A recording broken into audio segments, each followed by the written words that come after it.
గీతా స్రవంతి ఆధ్యాత్మిక వేదిక జీవిత పరమార్థ విశ్లేషణ మాలిక.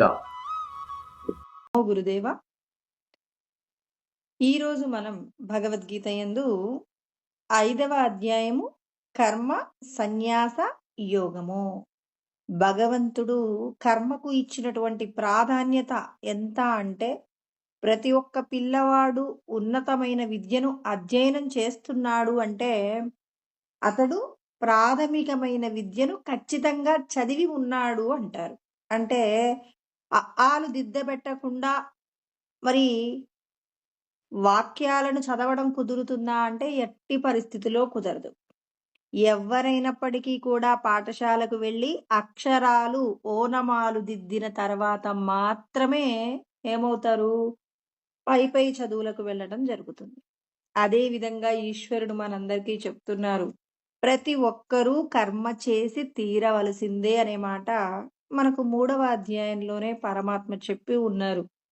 నహి కచ్చి క్షణమపి జాతు తిష్టత్య కర్మకృత్ కార్యతే హెవశ కర్మ సర్వ ప్రకృతి జైర్గుణై అన్నారు. అంటే ప్రతి ఒక్కరూ కూడా త్రిగుణాల మాయ చేత ప్రతి ఒక్కరూ ఒక్క క్షణం కూడా కర్మ చెయ్యకుండా ఉండలేము అంటున్నారు. అంటే నేను ఆపేస్తానండి, ఈ కర్మ చేయలేనండి అనటానికి వీల్లేదు. ఇప్పుడు మీ యొక్క కనురెప్ప మీరు వాలుస్తున్నారు, కనురెప్ప కదులుతుంది, శ్వాస పీలుస్తున్నారు, వీటికి మీకు సంబంధం ఉందా? మనందరికీ సంబంధం లేకుండానే జరిగిపోతున్నటువంటి పనులు ఏవైతే ఉంటాయో వీటిని కూడా కర్మలే అంటారు. భగవంతుడు అంటున్నారు, ఇలా మీరు రెప్ప వాల్చడం దగ్గర నుంచి ప్రారంభించి మీరు పూర్వజన్మలలో ఎవరెవరి చేత అయితే రుణానుబంధం కలిగి ఉన్నారో వాళ్లతో మీరు ప్రేమను పొందాలా లేకపోతే దుఃఖాన్ని పొందాలా, ఈ విషయాలన్నీ మనం చేసుకున్న కర్మలను బట్టి భగవంతుడు నిర్ణయిస్తున్నారు. అంటే ఒక పాఠశాలలో పిల్లవాడి యొక్క భవిష్యత్తును టీచర్ ఏం చేస్తుంది, అంచనా వేస్తుందండి. ఆ పిల్లవాడి యొక్క చదివే తీరెలా ఉంది, దేని పట్ల ఆసక్తి కలిగి ఉంటాడు, ఏ విషయాలతో వాడు ఎక్కువగా శ్రద్ధను కలిగి ఉంటాడు, ఏ విషయాలను పట్టించుకోడు, ఇవన్నీ టీచరు ఎలా అయితే అనేక పరీక్షలను పెట్టి ఆ పరీక్షల ద్వారా టీచర్ ఏం చేస్తుంది, పిల్లవాడి యొక్క పనితీరును, వాడి యొక్క శ్రద్ధాసక్తులను నిర్ణయించినట్టుగా భగవంతుడు కూడా పూర్వజన్మలలో మనం చేసినటువంటి కర్మలలో పరుషంగా కర్కశంగా ఇతరులను ఇబ్బంది పెట్టి సంతోషపడేటటువంటి మనస్తత్వం మనకుందనుకోండి, ఈ జన్మలో భగవంతుడు మనకేం చేస్తాడంటే, మీరు ఎటు తిప్పినా కొంతమంది అంటుంటారు, ఏంటోనండి నేను ఎక్కడికి వెళ్ళినా నన్ను అందరూ అవమానిస్తుంటారు, ఇబ్బంది పెడుతుంటారు, నేనేమి అనను అయినప్పటికీ అందరూ నన్ను బాధ పెడుతుంటారు అని చెప్పేసి చాలా మంది వాపోతుంటారు. ఎందుకు జరుగుతుంది అలా అంటే, పూర్వము అంటే మనం ఏది వండుకుంటే అది తింటాం. అదే విధంగా పూర్వజన్మల్లో మనం ఏ విధమైనటువంటి కర్మలను చేశామో ఆ కర్మలకు సంబంధించిన ఫలితాన్ని అనుభవించాలి. మనం మాటల చేత కానివ్వండి, మనసులో ఎవరినైనా తక్కువ చేసి మాట్లాడటం కానివ్వండి, ఇలా ఏదైనా కానివ్వండి. కొంతమంది చీటికి మాటికి అవతల వాళ్ళని మాట్లాడుతున్నా 2 దెబ్బలు కొడుతూ మాట్లాడుతుంటారు. వాళ్ళకదో సరదా. నేను కొడుతున్నానని, అవతలి వాళ్ళు బాధపడుతున్నారని ఇలాంటివేమీ తెలీదు. వాడు సంతోషపడటం కావాలి అంతే తప్ప, అవతలి వాళ్ళ యొక్క పరిస్థితిని అంచనా వేయగలిగిన స్థితి అతనికుండదు. అంటే అది తెలిసి కావచ్చు, తెలియక కావచ్చు. నేనిలా అంటున్నాను, అవతలి వాళ్ళకి ఇబ్బంది కలుగుతుందేమోనని గ్రహించలేకపోవడం కూడా నువ్వు చేసేటటువంటి కర్మలో దోషంగా మారుతుంది కదండీ! వీటన్నింటి యొక్క సమాహారం చేత ఈశ్వరుడు మనకేం జేస్తున్నారు, ఈ ప్రారబ్ధ శరీరాన్ని ఇచ్చారండి. మరి ఈ ప్రారబ్ధ శరీరము చేత మనం అనుభవించేటువంటి సుఖము, దుఃఖము అంటే ఈ శరీరానికి సంబంధించి మిమ్మల్ని ఎవరైనా అవమానిస్తున్నారా? ఎవరైనా పొగుడుతున్నారా? కొంతమందిని చూడండి, వాళ్ళ దగ్గర ఏమీ లేకపోయినా అందరూ గౌరవిస్తారు. అన్ని విధాలా సహకరిస్తారు, ఆదరిస్తారు. కొంతమందికి అన్నీ ఉంటాయి కానీ నిరాదరణ ఎదురవుతుంది.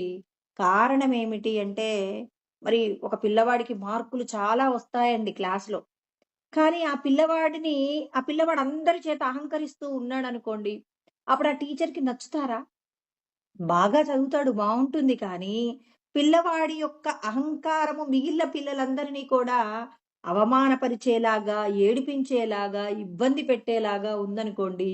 అప్పుడు ఆ టీచర్ ఏం జేస్తారు? అన్ని మార్కులు వచ్చినా వాడిని పక్కన బెట్టి, వాడి మాట ఒక్కసారి కూడా ఎత్తకుండా, ఆటలల్లో ఆడిన పిల్లలో, లేకపోతే ఏదైనా ఒక మంచి పని చేస్తే, మరి ఆ పిల్లవాడిని నిలబెట్టి అందరితో క్లాప్స్ కొట్టియటం, చిన్న చిన్న బహుమానాలివ్వటం. ఇవన్నీ చూస్తాడు. ఏంటి? నేను క్లాస్‌లో అంతగా చదువుతాను. నన్ను మా టీచర్ ఎందుకు ఎక్కువగా గౌరవించట్లేదు? నన్నెందుకు అందరితో కూడా గౌరవంగా ఉండేలాగా ఎందుకు చూడట్లేదు అని ఒకరోజు వాడు టీచర్ దగ్గర వాపోతాడు. ఎందుకండి నేను బాగా చదువుతాను కదండీ! మీరెప్పుడూ నన్ను నేను బాగా చదువుతానని ఎందుకు చెప్పరు అంటే, నీ యొక్క మార్కులు అవతలి పిల్లలు బాధపడేలాగా అంటే నీ మార్కులు కాదు. నీకిన్ని మార్కులొచ్చాయని నీ ప్రవర్తనలో ఉన్నటువంటి దోషం ఏదైతే ఉందో, అంటే నువ్వు అహంకారంతో ప్రవర్తించటం వల్ల నీ పక్క వాళ్ళు బాధపడుతున్నారనే విషయం గమనించరు. అంటే మన జీవితంలో ఎలాగంటే, ఒక వ్యక్తి తనకున్న సంతోషాలన్నీ నలుగురికి చెప్తుంటాడండి. మేమివాళ ఇది వండుకొని తిన్నామండి. మేము పలానా ఊరెళ్ళామండి. మేము పలానా చోటికి వెళ్ళామండి. మేమక్కడికి వెళ్ళామండి. ఇన్ని హారాలు చేయించుకున్నామండి. మా పిల్లవాడిని పెద్ద స్కూల్‌లో జాయిన్ చేశామండి అని వాళ్ళ యొక్క గొప్పలన్నీ చెప్పుకుంటారు. ఇప్పుడు తన చుట్టూ ఉన్న వారికి అవన్నీ ఉన్నాయా లేదా వీడికనవసరమండి. తన గొప్పతనాన్ని తాను చెప్పుకున్నాడా లేదా అని జెప్పేసి అతడెప్పుడు తన సంతోషాన్ని నలుగురికి చెప్పుకోవాలనుకుంటాడు. నీ యొక్క సంతోషము అవతలి వారికి దుఃఖం కలుగుతుందా? బాధ కలుగుతుందా? అవతలి వాళ్ళకు కూడా ఆనందం కలిగిస్తుందా? ఈ విషయాలు పట్టించుకోరండి. ఎందుకు పట్టించుకోవట్లేదు అనంటే, తన దగ్గర ఉన్న దానిని అందరికీ చెప్పుకొని ఆనందించాలనుకుంటాడు. కానీ చుట్టూ ఉన్న వాళ్ళలో ఇతను నేను బెంజ్ కార్‌లో తిరిగొచ్చానన్నాడనుకోండి. అసలు తినటానికే తిండి లేదన్న వాడి దగ్గరికెళ్ళి నేను బెంజ్ కార్‌లో ఊరికెళ్ళొచ్చానంటే, అతనికదేమైనా ఉపయోగపడుతుందా? నువ్వు మాట్లాడినటువంటి మాటలలో అవతలి వారికి వాళ్ళకున్న కష్టం పోగొట్టగలిగినంత 4 స్వాంతన కలిగే మాటలు మాట్లాడితే, ఎంత డబ్బున్నవాడైనా, డబ్బు లేని వాడినైనా అందరూ గౌరవిస్తారండి. అంటే ఒక మనిషికి గౌరవం ఎక్కడ దొరుకుతుంది? నువ్వు మాట్లాడినటువంటి 2 మంచి మాటలు, అవతలి వాళ్ళ యొక్క కష్టానికి చెలించి నువ్విచ్చినటువంటి ఒక రూ. 2 దానం అదేమవుతుంది? అతనికి కష్టాన్ని తీరుస్తుంది. నీకు శ్రేయస్సుగా మారుతుంది. అంటే ఈ విషయాలన్నింటినీ మనం పరిగణలోకి తీసుకోవాలి. భగవంతుడు ఎందుకు నాకింత ఐశ్వర్యం ఇచ్చినా నలుగురిలో నా మాట చెల్లదు. కొంతమందికి ఏ ఐశ్వర్యాలు లేకపోయినా నలుగురిలో ఎందుకంత గౌరవం అని చెప్పి, ఒక్కసారి మన జీవితాన్ని మనం ఏం చేయాలి? పరిశీలన చేసుకోవాలి. పరిశీలన లేకుండా మన జీవితాన్ని ముందుకు పోతూ ఉంటే, పూర్వజన్మలలో చేసినటువంటి దోషాలు ఈ జన్మలో మనల్ని తీసుకెళ్తున్నాయి. అంటే కష్టతరమైన, దుఃఖకరమైనటువంటి, బాధాకరమైనటువంటి, విషపూరితమైనటువంటి, ఇబ్బందికరమైన జీవితాన్ని గడుపుతున్నాం. ఇదెందుకిలా జరుగుతుంది? జరగటానికి కారణమేంటంటే చాలామంది ఏం ఆలోచిస్తారంటే, నలుగురి మీద కక్ష పెంచుకుంటారు. ఫలానా వాడు చెడ్డవాడు, నన్నెప్పుడు చూసినా ఇలా అంటాడు అని. అంటే చుట్టూ చూడండి, ఎవ్వరిలో మంచిని వెతకడండి. దుర్యోధనుడు చూడండి, ఎప్పుడు అసూయతో ఉంటాడు. ఆ అసూయతో అవతలి వాళ్ళ దగ్గర ఏదైనా ఒక గొప్ప వస్తువుంటే, ఆ వస్తువుని లాక్కోవడానికి ప్రయత్నం చేస్తాడు. అవతలి వాడిని అవమానించే ప్రయత్నం చేస్తారు. అలా ఉండటం వల్ల దుర్యోధనులు చివరికేమైపోయారు? ఇవాళ వాళ్ళ పేరు ఎవరైనా పెట్టుకుంటారా అండి? ఎవ్వరు పెట్టుకోరు. ఎందుకు? అతనికున్నటువంటి దుష్టత్వం. అతడు తన లోపట ఉన్న దోషాలను గనక పరిశీలన చేసుకొని ఉంటే, ఖచ్చితంగా అతడు కూడా కృష్ణ పరమాత్మకు ప్రియమైనటువంటి సఖుడుగా మారిపోయి ఉండేవాడు. ఇక్కడ దుర్యోధనుడికి విద్యలు తెలీదా? అతనికి కూడా తెలుసండి. అనేక రకములైనటువంటి శాస్త్రముల యందు ఎంతో నైపుణ్యాన్ని సంపాదించినటువంటి వ్యక్తి దుర్యోధనుడు.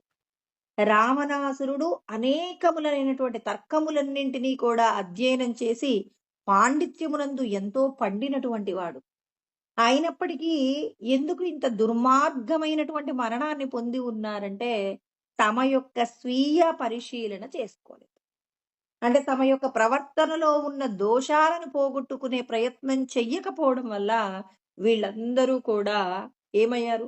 పూర్వజన్మలలో ఉన్నటువంటి దుష్ట సంస్కారాలు ఈ జన్మ ప్రయత్నం చేత ఏం చేశారు? ఇంకా పెంచుకున్నారే తప్ప వాటిని తగ్గించుకోలేదు. అంటే మనందరికీ కృష్ణ పరమాత్మ చెప్తున్నారు, మీ యొక్క 3 గుణాలలో ఉన్న దోషాలే మిమ్మల్ని నాశనం చేస్తాయి. మీరు ఏ గుణంతో ప్రవర్తిస్తున్నారు? ఇక్కడ కర్మ సన్యాస యోగము అంటున్నారండి.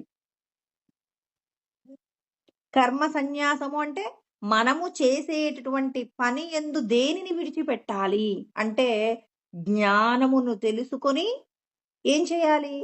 ఏది మంచి, ఏది చెడు అని విచారణ చేస్తూ ఒక మాట మాట్లాడుతున్నాం. అవతలి వాళ్లకు నష్టం, కష్టం కలిగించట్లేదు కదా! నేను అవతలి వారికి ఏదైనా ఇవ్వాలనుకుంటున్నాను. నేనిచ్చే వస్తువు అవతలి వారి యొక్క గౌరవానికి ఇబ్బంది జరగటం లేదు కదా! నేను ప్రవర్తించేటటువంటి ప్రవర్తన నేనొకరింటికెళ్ళానండి. నేను వెళ్ళినటువంటి సమయం అవతలి వాళ్లకు ఇబ్బంది కలిగించలేదు కదా! ఇలా ఒక్కొక్క విషయాన్ని మనం ఏం చేయాలి? గ్రహించుకుంటూ మనం ఏం చేయాలి? అవతలి వాళ్ళను నొప్పించకుండా మనం బయటికి రాగలగాలి. అంటే మన యొక్క స్వీయ పరిశీలన ద్వారా మాత్రమే మనం ఏం కాగలము అంటే శుద్ధతను సంపాదించుకోగలమండి. ఇవాళ శ్రీరామచంద్రుని ఎందుకు దైవంలాగా పూజిస్తున్నారంటే శ్రీరామచంద్రుడి యొక్క ప్రవర్తనను మనమందరము కూడా అలవర్చుకోవాలి. శ్రీరామచంద్రుడు ఏమంటారు అనంటే పూర్వభాషి అంటారు. తాను రాజు అండి. రాజైనప్పటికీ కూడా తన దగ్గర పనిచేసే వాళ్ళను కూడా చాలా గౌరవంగా ఆదరాభిమానాలతో ముందుగానే పలకరించేవాడట. ఇవాళ మనమైతే ఎలా ఉంటాం? అవతలి వాళ్ళు నన్ను పలకరిస్తే హాయ్ అంటాను కానీ నేనెందుకు పలకరిస్తాను అనే సంస్కారం మనలో ఉందనుకోండి, అప్పుడది మనకు ప్రమాదాన్ని తెచ్చిపెడుతుంది. నేను శ్రీరామచంద్రుడిని అనుసరిస్తాను అన్నారనుకోండి, శ్రీరామచంద్రుడు నాకిష్టము అంటే ఆయన యొక్క ప్రవర్తనను మనము అలవాటు చేసుకునే ప్రయత్నం చెయ్యాలి. ఒక్కొక్కరి పట్ల ఎలా ఆయన గౌరవాన్ని కలిగి ఉన్నారు, మాటకు ఎంత విలువ ఇచ్చేవాళ్ళు, అవతలి వారి యొక్క కష్టానికి ఎలా చెలించిపోగలిగినటువంటి మనస్తత్వం ఉంది అని చెప్పి ఎవరైతే పెద్దలు గొప్పవాళ్ళు అన్నారో వాళ్ళ యొక్క ప్రవర్తనను మనం ఏం చేసుకోవాలి? అలవాటు చేసుకున్నప్పుడు మాత్రమే మనం భగవంతుడికి దగ్గరవుతాం. మనం లోకంలో ఎవరెవరికో దగ్గరవ్వాలి అనుకుంటాం కానీ భగవంతుడికి దగ్గరవ్వాలనేటటువంటి సంకల్పం ప్రతి ఒక్కరూ చేసుకోవాలి. భగవంతుడికి దగ్గరవ్వాలి అంటే మనందరికీ మన పెద్దవాళ్ళు ఒక మాట చెప్తారు, నోరు మంచిదైతే ఊరు మంచిదవుతుంది అంటారు. అంటే మీ మాట చాలా పదునైనటువంటి ఆయుధం. ఆ పదునైనటువంటి ఆయుధాన్ని మనం ఎలా వాడుకుంటే అవతలి వారికి సంతోషం కలుగుతుందో సంతోషం కలిగే విధంగా మన యొక్క ప్రవర్తనను మార్చుకోవాలే తప్ప అవతలి వారికి కష్టం కలిగేలాగా మనం ఎప్పుడూ ప్రవర్తించకూడదు. అందుకే అనేక రకములైనటువంటి ఇవాళ మన జీవితంలో అనుభవించే కష్టాలకు ప్రధానంగా ఏది కారణమై ఉంది అంటే మనం మాట్లాడే మాటలేనండి. అందుకే ఇక్కడ కృష్ణ పరమాత్మ చెప్తున్నారు, కర్మ సన్యాసం అంటే ఏంటి? న్యాసం అంటే విడిచిపెట్టాలి. దేన్ని విడిచిపెట్టాలి? అవతలి వారి యొక్క కష్టమును పోగొట్టగలిగిన విధంగా మనకు ఇబ్బంది కలిగిన మన యొక్క ప్రవర్తన అంటే మన శరీరము, మన మనస్సు, తర్వాత మన వాక్కు, ఈ త్రికరణములు ఎలా ఉండాలట? అవతలి వారికి మేలు కలిగించేలాగా ఉన్నప్పుడు, అంటే ఇప్పుడు మనం అవతలి వాళ్ళకి కొంచెం సంతోషం ఇవ్వాలి అంటే కొంచెం మనం ఓర్చుకోవాలండి. అవతలి వాళ్ళు నన్ను తిడుతున్నప్పుడు నేను ఓర్చుకున్నాను అనుకోండి, ఇప్పుడు అవతలి వాళ్ళు నన్ను ఒక 2 మాటలు అంటున్నారు. ఇప్పుడు నేను ఆ 2 మాటల చేత బాధపడి నాకు కూడా మాట్లాడడం వచ్చని ఇంకో 2 మాటలు మాట్లాడాను. ఇక్కడ భగవంతుడు ఏమంటున్నారు? మిమ్మల్ని అవతలి వ్యక్తి 2 మాటలు అన్నప్పుడు మీరు ఓర్చుకొని ఉంటే అవతలి వ్యక్తికి ఇంకో 2 మాటలు మాట్లాడటానికి మీరు అవకాశం ఇవ్వలేదండి. ఆ 2 మాటలు అతను అన్నాడు, మనం బాధపడుతున్నాం కానీ మన నోటితో మళ్ళీ వాళ్ళని పల్లెత్తు మాట అనకుండా ఉంటే ఏదో ఒకరోజు అతను ఏమవుతాడు? అయ్యో నేను అలాంటి మాటలు మాట్లాడాను, అయినా పాపం పల్లెత్తు మాట అనలేదు నోరు తెరిచి, నేను ఎంత అపరాధం చేశాను అని చెప్పేసి ఈ రోజున అతడు కోపంలో ఏదో ఒక విషయంలో కోపంతో ఉండవచ్చు కానీ, ఏదో ఒక రోజు ఆ వ్యక్తి మనల్ని ఏం జేస్తాడు, నన్ను క్షమించండి అని అడగాలి అనుకుంటాడు. ఒకవేళ తన యొక్క పెద్దరికం చేతనో, తర్వాత తనకున్న సంపద చేతనో, ఏదో కారణం చేత క్షమాపణ అడగకపోయినా, ఆ మనిషిని చూసినప్పుడల్లా పశ్చాత్తాపంతో లోపట ఏమవుతుంటాడు, రగులుతుంటాడు, ఇబ్బంది పడుతూ ఉంటాడు, బాధపడుతూ ఉంటాడనమాట. అందుకే కృష్ణ పరమాత్మ అంటున్నారు, కర్మ సన్యాసము అంటే ఏంటి? అవతలి వారికి కష్టం కలిగించకుండా ఓర్చుకోవడమే సన్యాసము. స అతడు న్యాసం చెయ్యాలి. దేనిని న్యాసం చేయాలి? న్యాసం అంటే విడిచిపెట్టాలి. దేన్ని విడిచిపెట్టాలి? అవతలి వారి అవతలి వారి యొక్క పరుషత్వాన్ని మనం ఏం చేయాలి? ఓర్చుకోవాలి. అవతలి వారి యొక్క కష్టానికి మన దగ్గర ఉన్నటువంటి సంపదను కొంత త్యాగం చెయ్యాలి. అవతలి వారి యొక్క శ్రేయస్సు కోసం అని చెప్పేసి మన దగ్గర ఉన్నది ఎంతో కొంత ఇవ్వటం అనేది నేర్చుకున్నప్పుడు అది మన యొక్క శ్రేయస్సు అవుతుంది. కాబట్టి ఇక్కడ కృష్ణ పరమాత్మ అంటున్నారు, మీరందరూ కూడా చేసేటటువంటి కర్మ ఏ పనైతే చేస్తున్నారో ఆ పని యందు, ఏ పని అంటే మీ కుటుంబానికి సంబంధించి ఈశ్వరుడు మీరు పూర్వజన్మల్లో చేసినటువంటి ఏ కర్మ ఎలా చేశారో దానిని బట్టి భగవంతుడు ఎవరెవరిని ఏ ఏ కుటుంబాలలో పుట్టించారో ఆయా కుటుంబాలలో ఎవరెవరైతే ఉన్నారో వాళ్ళందరితో మీరు జీవించడంలో త్యాగపూర్వకంగా జీవించండి అని పరమాత్మ చెప్తున్నారు. ఇక్కడ భగవంతుడు మీరందరూ కూడా సన్యాసం తీసుకోండి, అడవులలోకి వెళ్ళిపోయండి, తపస్సు చేసుకోండి అని చెప్తున్నారా?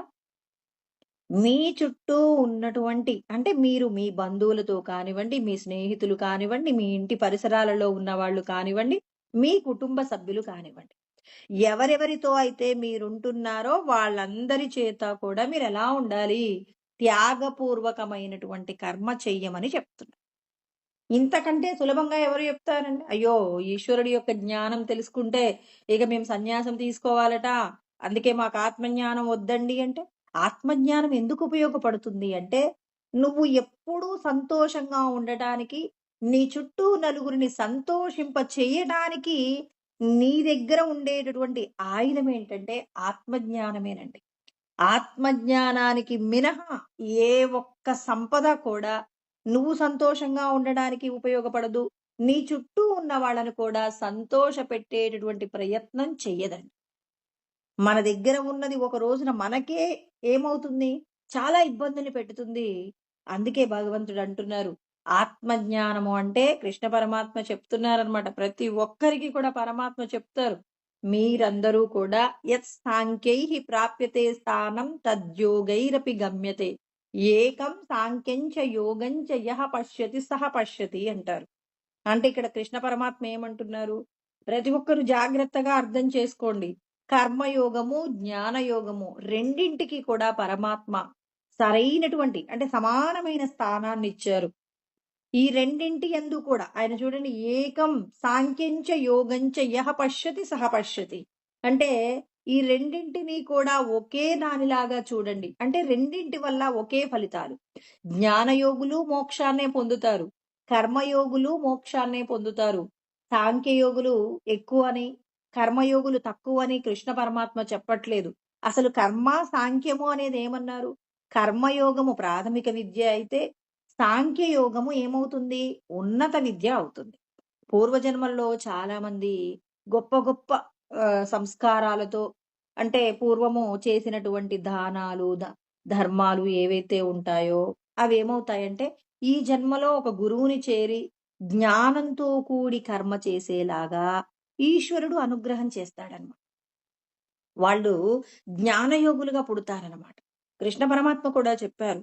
ఏమంటారంటే, పూర్వాభ్యాసేన తేనైవ హ్రియతే హవశోపి సహ జిజ్ఞాసురపి యోగస్య శబ్ద బ్రహ్మాతి వర్తతే. వేదమును దాటి ముందుకు వెళ్ళి అంటే శబ్ద బ్రహ్మం అంటే ఓంకారము నుంచే సమస్తము సృష్టింపబడిందని, సమస్త వేదముల సారమంతా కూడా ఉన్నటువంటి మరి ఏదైతే ఆత్మ విద్య, బ్రహ్మ విద్య ఉంటుందో ఆ బ్రహ్మ విద్య పూర్వజన్మలలో కొంత పూర్తి చేసి ఈ జన్మలో మళ్ళీ మనం చేసుకున్న కర్మల్లో ఉన్న దోషాలు పోయిన తర్వాత ఈ జన్మలో మిగిలిన అంటే వెనకాల ఉన్న వేదాలకు సంబంధించిన జ్ఞానమంతా అధ్యయనం చెయ్యకుండానే ఈ జన్మలో ముక్తిని పొందడం కోసం ఆత్మకు సంబంధించినటువంటి జ్ఞానాన్ని పొందుతారు. అంటే వీళ్ళు శాస్త్రం చదువుతుంటేనే ఏమవుతుంది? సమస్త వేదములలో చెప్పబడిన సారమంతా వీళ్ళకి అర్థమవుతుంది. చాలా మంది అంటారు, ఇతడు పుట్టుకతో వేదమును చదవలేదు కదా! ఇంత శ్రేష్ఠుడు ఎలా అవుతారంటే, పూర్వజన్మలలో చేసినటువంటి అధ్యయనం ఏదైతే ఉందో, అంటే మనం పూర్వజన్మలో కొంత చదువుకున్నామండి. భగవంతుడికి సంబంధించినటువంటి జ్ఞానాన్ని సంపాదించుకున్నాం. అక్కడ కొంత సాధన చేశాం. ఆ సాధన పూర్తి కాకముందే దేహాన్ని విడిచిపెట్టారనుకోండి. విడిచిపెట్టిన తదనంతరం మళ్ళీ మనం చేసిన కర్మలలో ఉన్న దోషాలకి మళ్ళీ మానవ జన్మ ఎత్తిన తర్వాత కొద్ది రోజుల పాటు ఒక 20 సంవత్సరాలో, 30 సంవత్సరాలో అసలు భగవత్ సంబంధమైనటువంటి సాధన ఏమీ లేకుండానే అనుకోకుండా ఒక రోజున ఏమవుతుంది? ఒక సద్గురువుని చేరటం. ఆ సద్గురువు చెప్పినటువంటి జ్ఞానము చేత మళ్ళీ ఏదైతే పూర్వజన్మలలో చేసిన సాధన ఉందో, ఆ సాధన ఎక్కడైతే ఆగిపోయిందో, ఆగిపోయిన సాధన ప్రారంభించుకుంటాడనమాట. అందుకే బ్రహ్మజ్ఞానాన్ని ఎంతో కొంత తెలుసుకోండి. మీ పిల్లలకి కూడా బ్రహ్మజ్ఞానాన్ని అందించండి. ఈ లౌకికమైనటువంటి విద్యలు ఎన్ని నేర్పించినా అవి మీకు తర్వాతి జన్మకు ఉపయోగపడవండి. ఈ జన్మలో, పూర్వజన్మలలో మనం చేసిన సాధన గొప్పగా ఉంటే, ఈ జన్మలో మనం పుస్తకం పట్టుకోగానే ఆ భగవంతుడు చెప్పినటువంటి గ్రంథాలలో చెప్పబడిన ఆ తత్వమంతా అర్థమవుతుంది. అప్పుడే ఈ జన్మలోనే ప్రారంభించిన వ్యక్తి అక్కడే ఉంటాడు చాలా రోజుల నుంచి. కానీ అతడికి శాస్త్రం సరిగా అర్థం కాదు. నిన్న మొన్న వచ్చిన వ్యక్తికి ఎందుకింత శాస్త్రం అర్థమైంది అంటే, కృష్ణ పరమాత్మ చెప్తున్నారు. పూర్వాభ్యాసేన, పూర్వము అంటే పూర్వజన్మలలో చేసిన అభ్యాస వశము చేత, అక్కడ చేసిన సాధన చేత ఈ జన్మలో అతడికి ఏమవుతుంది? బ్రహ్మజ్ఞునందు చెప్పబడినటువంటి జ్ఞానమంతా కూడా అర్థమవుతుందనమాట. అంటే ఇక్కడ మనం ఏం చేస్తాం? వెంటనే అసూయ పడుతూ ఉంటామనమాట. ఎందుకు అసూయ పడతాం? అయ్యో! వీడికేంది ఇంత తొందరగా వస్తున్నాయంటే, ఈశ్వరుడు ఒక్కటే మాట చెప్పారు. సమం సర్వేషు భూతేషు తిష్టంతం పరమేశ్వరం. నేను అందరిలో సమానంగా ఉన్నాను. ఎవరికి కావాలని నేను మంచిగా వాళ్ళని రిసీవ్ చేసుకోవడం, అంటే వాళ్ళకి కావాల్సినవన్నీ ఇవ్వటం చెయ్యను. నాకు మీకు నలుగురు పిల్లలున్నారు. నలుగురు పిల్లల్ని సమానంగా చూస్తారా? ఒక పిల్లవాడిని ప్రత్యేకంగా చూస్తారా? నలుగురిని ఏ తల్లైనా నలుగురు పిల్లల్ని సమానంగా చూస్తుంది కదా! అదే విధంగా ఈశ్వరుడు కూడా అందరినీ సమానంగా చూస్తారు. కానీ అందరికంటే బాగా కష్టపడేటటువంటి పిల్లవాడికి ఒక ముద్ద దాచిపెట్టి పెడుతుంది తల్లి. ఎందుకు పెడుతుందండి? ఇంతమంది ఉన్నప్పటికీ కూడా, నలుగురు ఉన్నా నలుగురిలో ఒకడు చేసే కష్టం నలుగురిని పోషించగలిగినంత గొప్పగా అతడు కష్టపడుతున్నాడనుకోండి. అప్పుడు ఆ పిల్లవాడు ఎక్కడున్నాడో వెతికి ఆ పిల్లవాడు అన్నం తినటం మర్చిపోతే వెళ్లి తినిపిస్తుందండి. ఎందుకు తినిపించింది? అందరి యొక్క బాధ్యతను కూడా తాను స్వీకరించాడు కాబట్టి ఆ పిల్లవాడిని వెతుక్కుంటుందండి. అదే విధంగా భగవంతుడు కూడా తనను తాను పొందాలనేటటువంటి తాపత్రయం చేత ఎవరైతే నిరంతరం పరులకు ఉపకారం చేసే ప్రయత్నం కోసం జీవిస్తుంటాడో అతడి కోసం భగవంతుడు వెళ్తాడట. అందుకే ఆయన చెప్తాడు, ఏమంటాడంటే, సమోహం సర్వభూతేషు నమే ద్వేషోస్తి న ప్రియః ఏ భజంతి తుమాం భక్త్యా మయితే తేషు చాప్యహం అంటారు 9వ అధ్యాయంలో 29వ శ్లోకం అండి. అంటే నాకు ఎవరి మీద ప్రేమ లేదు, ప్రత్యేకంగా ఎవరి మీద కోపం లేదు, అందరూ సమానమే అంటున్నాడు. కానీ నన్ను తెలుసుకోవడం కోసం నేను చెప్పిన పనిని చేస్తున్న వాడంటే నాకు చాలా ఇష్టం. ఇక్కడ బాగా అర్థం చేసుకోవాలండి. ఏమంటున్నాడు? నన్ను తెలుసుకోవడం కోసం నేను చెప్పిన పని చేసేవాడంటే నాకిష్టం. అంటే తల్లికి ఎవరంటే నచ్చుతుంది? అమ్మ యొక్క కష్టాన్ని తెలుసుకుని పిల్లవాడెప్పుడు అమ్మ పక్కన తిరుగుతూ అమ్మ చేసే పనులలో సహాయపడుతూ ఉంటాడు. అలాంటి వాడిని అమ్మ వెతుక్కున్నట్టు భగవంతుడు కూడా తానెక్కడి నుంచి వచ్చాడో అక్కడికి వెళ్ళడం కోసం నేను చెప్పిన సాధన. ఏం చెప్తున్నాడు భగవంతుడు? సన్యాసః. మీరు కర్మ చేసేటప్పుడు ఫలితాన్ని కోరకుండా పరులకు మంచి చేసే ప్రయత్నంగా ఎవరైతే నిరంతరం శ్రమిస్తుంటారో, త్యాగం చేస్తుంటారో, అలా త్యాగం చేసినటువంటి వారికి త్వరలోనే జ్ఞానయోగాన్ని నేను సంప్రాప్తింపచేసి ముక్తిని ప్రసాదిస్తానంటున్నాడు. అందుకే ఇక్కడ కృష్ణ పరమాత్మ చెప్పినటువంటి తత్వాన్ని మనం బాగా అర్థం చేసుకోవడానికి ఎవరి మధ్య జరిగినటువంటి సంభాషణ అంటే దత్తాత్రేయుల వారికి తర్వాత పరశురాముడికి మధ్య జరిగినటువంటి గురు శిష్య సంబంధంగా బోధించబడినటువంటి జ్ఞానం అండి. దత్తాత్రేయుల వారు బోధించారనమాట. మరి బోధించినటువంటి జ్ఞానాన్ని ఇవాళ మనం తెలుసుకుంటున్నాం. ఇది ఎక్కడ తీసుకున్నాను నేను అంటే త్రిపురా రహస్యం అండి. త్రిపురా రహస్యమునందు చెప్పబడినటువంటి త్రిపురా రహస్యము అని చెప్పేసి ఒక బుక్ దొరుకుతుందండి. మీకు కూడా ఎవరికైనా దొరికితే తీసుకోవచ్చు. అది ఎక్కడ అంటే అరుణాచలంలో రమణ మహర్షి ఆశ్రమంలో దొరుకుతుంది ఆ పుస్తకం. ఆ త్రిపుర రహస్యంలో చెప్పబడినటువంటి సత్యం అన్నమాట. అంటే చాలా అరుదైనటువంటి గ్రంథము. చాలా తక్కువ మందికి మాత్రమే అర్థమయ్యేటటువంటి గ్రంథం అండి అది. కానీ తప్పక తెలుసుకోవాల్సింది, తీసుకొని చదువుకోవాల్సినటువంటి గ్రంథము. అందులో ఉన్న తత్వాన్ని గనక మనం ఆకలింపు చేసుకొని, అంటే మన దగ్గర ఆహారం ఉండటమే కాదండి. ఆ ఆహారాన్ని తిని జీర్ణం చేసుకోగలిగిన శక్తి ఉన్నప్పుడు దానివల్ల ప్రయోజనం పొందుతాం. అదే విధంగా ఆ గ్రంథంలో చెప్పబడిన విషయాలను ముందు తెలుసుకోవాలి. జ్ఞాతుం ద్రష్టుం చ తత్వేన ప్రవేష్టుం చ పరంతప అంటారు కృష్ణ పరమాత్మ. అంటే ముందు తెలుసుకోవాలి. తెలుసుకున్న తర్వాత ఆ తత్వంలో చెప్పబడిన విషయాలను ఏం చేయాలి? అనుభవంలోకి తెచ్చుకోవడానికి వాటిని చూసే ప్రయత్నం చేయాలి. చెప్పినటువంటి విషయాన్ని చాలా జాగ్రత్తగా మనం ఏం చేయాలి? శ్రవణము, మననము, నిధిధ్యాసనం ఆచరణలో పెట్టుకోవాలి. ఇప్పుడు ఆహ్, ఇక్కడ చెప్పబడినటువంటి విషయాలేంటంటే, హేమచూడుడు అనేటటువంటి ఒక రాజుగారు ఉంటారండి. ఆయన చాలా అందంగా ఉన్నటువంటి ఒక రాకుమారిని పెళ్లి చేసుకుంటాడు. అక్కడ పెళ్లి చేసుకున్నప్పుడు ఆయనకి ఆమె అంటే చాలా ఇష్టం. ఇతడు కూడా చాలా అందంగా ఉంటాడండి. అందంగా ఉంటాడు.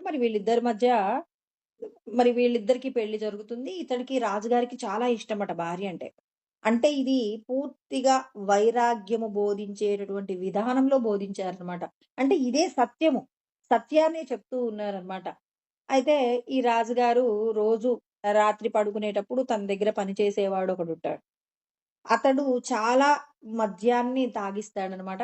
ఆ మద్యాన్ని తాగిన తర్వాత అతడికి అక్కడ ఉన్నటువంటి పరిస్థితిని అర్థం చేసుకోగలిగినటువంటి ఏమంటారు మానసిక స్థితి ఉండదు. చాలా మత్తులోకి వెళ్ళిపోతాడు.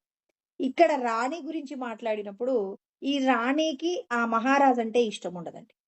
ఆమె ఇతడి దగ్గర మద్యాన్ని రోజు ఇస్తుండేటటువంటి ఒక మామూలు అంటే చూడడానికి వికారంగా ఉండేటటువంటి ఆ వ్యక్తి అంటే ఈమెకి చాలా ఇష్టం. ఈమె తన భర్తతో కలిసి ఉండడానికి ఇష్టపడదు. తన దగ్గర పనిచేసే వాడితో కలిసి ఉండడానికి ఇష్టపడుతుంది. ఇతడు రోజు కూడా రాజుగారికి రోజు రాత్రి పడుకునేటప్పటికి అతనికి చాలా మద్యాన్ని తాగిస్తాడు. అక్కడ ఎంతో వికారంగా ఉండేటటువంటి ఒక అమ్మాయిని అతని యొక్క అంతఃపురంలోకి పంపిస్తాడు.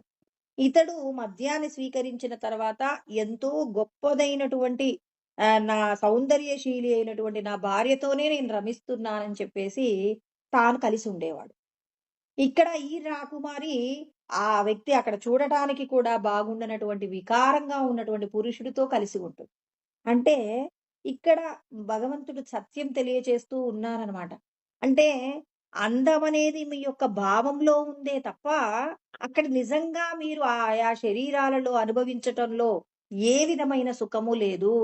ఒక శరీరంలో ఉన్న ఒక భాగాన్ని కట్ చేసి అక్కడెయ్యండి. అదెలా ఉంటుంది? ఒక కట్టె మాదిరిగా జడంగా ఉండిపోతుంది కదా! మరి ఆ జడమైనటువంటి శరీరంలో మనం ఏం చేస్తున్నాం? అందచందాలను వెతుకుతున్నాం. ఇప్పుడు ఇలా జరుగుతున్నటువంటి సందర్భంలో ఒకరోజు హేమచూడుడు కొంచెం మద్యం తక్కువగా తీసుకున్నాడు. అలా తీసుకున్న రోజు తనకి అంటే ఇతనికి మరి ఎవరితో అయితే ఇతను కలిసుంటాడో, ఆ కలిసున్నామె ఎలా ఉంది అని ఆమె అందచందాలను చూడడానికి కావలసినటువంటి మానసిక పరిస్థితి ఎప్పుడూ ఉండేది కాదు. ఆ రోజు కొంచెం తక్కువ మందు తీసుకోవడం వల్ల తాను చూసాడు. తను ఎవరితో కలిసి ఉన్నాడో చూసి, "ఎవరు నువ్వు చెప్పు" అని చెప్పేసి చాలా కోప్పడతాడు. రాజుగారు కదండీ! ఆమె చూడటానికి చాలా వికారంగా ఉంటుంది. ఆమె చాలా భయపడుతుంది. ఎవరు చెప్పు? ఎందుకొచ్చావిక్కడికి? నా భార్య ఏమైంది?" అన్నప్పుడు, "పలానా వ్యక్తి నన్నిక్కడికి పంపించాడు" అని చెప్పేసి ఆమె చెప్తుందనమాట భయంతో. ఉన్నదంతా చెప్పేస్తుంది. రాజుగారు అడిగితే చెప్పాలి గదా! చెప్పేస్తుంది. అలా చెప్పినప్పుడు తన భార్య అసలెక్కడుంది? ఏం చేస్తుందో చూద్దామని చెప్పేసరికి చెప్పి తను వెళ్ళేసరికి అతడు పరమ వికారంగా ఉన్నటువంటి ఆ వ్యక్తితో ఈమె కలిసుంటుందండి. అప్పుడు చాలా విరక్తి చెందుతాడు. ఏంటి నేను ఎంతో గొప్ప సౌందర్యశీలి అని చెప్పేసి నేను ఎంతో ఆనందంతో ఉన్నాననుకున్నాను. మరి నేనిన్ని రోజులు కూడా సంతోషంగానే ఉన్నాననుకున్నాను. కానీ మరి చూడటానికే వికారంగా ఉండేటటువంటి ఆమెలో కూడా నేనా గొప్పదైన అనుభూతిని పొంది ఉన్నట్టుగా నేను అంటే అక్కడ నేను ఆమెతో కలిసి ఉన్నాను. రూపం చూడగానే అసహ్యమేసింది కానీ మరి నాకు ఆ రూపాన్ని చూడకముందు అంటే అనుభవంలో ఏ విధమైన మార్పు లేదు. పాయసాన్ని వెండి గ్లాస్‌లో పోసుకొని తాగినా, లేకపోతే బంగారపు గ్లాస్‌లో పోసుకొని తాగినా, మట్టి పాత్రలో పోసుకున్న పాయసం యొక్క రుచి మారనట్టు, ఇక్కడ మన యొక్క బాహ్యమైనటువంటి రూపాలతోనే మనం ఏం చేస్తున్నాం, ఒకరినొకరిని చూసుకుంటూ పో ఏం చేస్తున్నాం, అసూయ పడుతూ ఉన్నామండి. అంటే నేను వేసుకున్నటువంటి వస్త్రం బావుందని, నేనుండే ఇల్లు గొప్పదని, నేను గొప్ప కారులో తిరుగుతున్నానని, అందరికంటే గొప్పగా ఉన్నానని చెప్పేసి మనమందరం ఏం చేస్తున్నాం, అహంకరిస్తున్నాం. కృష్ణ పరమాత్మ కూడా చెప్పారు. "ఆడ్యో అభిజనవానస్మి కో అన్యోస్తి సదృశో మయా. యక్షే దాస్యామి మోదిష్య చ ఇత్యజ్ఞాన విమోహితాః." అజ్ఞానం అనేటటువంటి అజ్ఞానము చేత ఏం జేస్తుంటాడు ఒక్కొక్కడు, నేను గొప్ప కులంలో పుట్టానని ఆ కులం చేత రమిస్తుంటాడు. నేను గొప్ప ధనవంతుడినని రమిస్తూ ఉంటాడు. నేను బాగా యజ్ఞాలు చేయగలనంటాడు. దానాలు చేయగలనంటాడు. ఆనందం అంటే నా దగ్గర తప్ప వేరొకరి దగ్గర లేదు అని చెప్పేసి ప్రతి ఒక్కరు ఏం జేస్తున్నారు, తమ దగ్గర ఉన్న వస్తువు చేత ఆనందిస్తూ ఉన్నారు. కానీ పరమాత్మ ఏమంటున్నారు?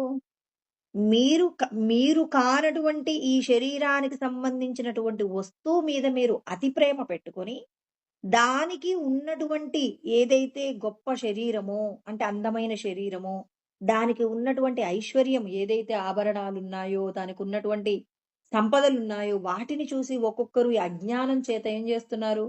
పాపపు కర్మలు చేసుకుంటూ ఉన్నారు. అహంకరిస్తూ ఉన్నారు. సత్య వస్తువుని తెలుసుకోవాల్సింది పోయి, నశించిపోయే వస్తువులలో అందము అనేటటువంటి దానిని వెతుకుతూ ఉన్నారు. సంతోషాన్ని వెతుకుతున్నారు. మీరు వెతికే సంతోషం వస్తువులలో లేదు. ఇక్కడ రాజుగారు అసహించుకుంటారు ఆ రాణిని చూసి. "నీకు నేనంటే చాలా ఇష్టమని అనుకున్నాను. కానీ నువ్వు ఇంత నీచమైనటువంటి ప్రవర్తన కలిగిన దానివి" అని చెప్పేసి అతడు ఆమెను కూడా ఏమీ అనకుండానే వెళ్ళిపోతాడు. అడవుల్లోకి వెళ్ళిపోతాడు. "ఛీ! ఇలాంటి రాజ్యం నాకవసరం లేదు. నాకు జరిగినటువంటి అవమానం నేనిక భరించలేనని" చెప్పేసి వెళ్ళిపోతాడనమాట.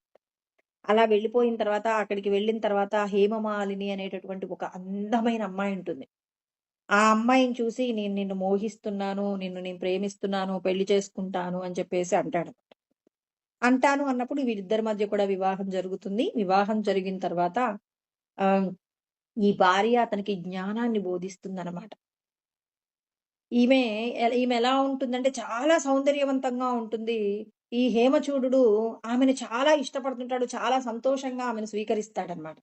కానీ ఆమె మాత్రం అతనితో కలిసుంటుంది కానీ, దానికి సంబంధించినటువంటి సంతోషాన్ని కనపరచదు. అప్పుడు అడుగుతాడు, "ఎందుకు నేనంటే నీకిష్టం లేదా?" అంటే, "ఇష్టమే." "మరి ఎందుకు నువ్వు నాతో సంతోషంగా ఉండవు? నిన్ను నేను కౌగిలించుకుంటే ఒక కొయ్య బొమ్మను కౌగిలించుకున్నట్టుగా ఉంది.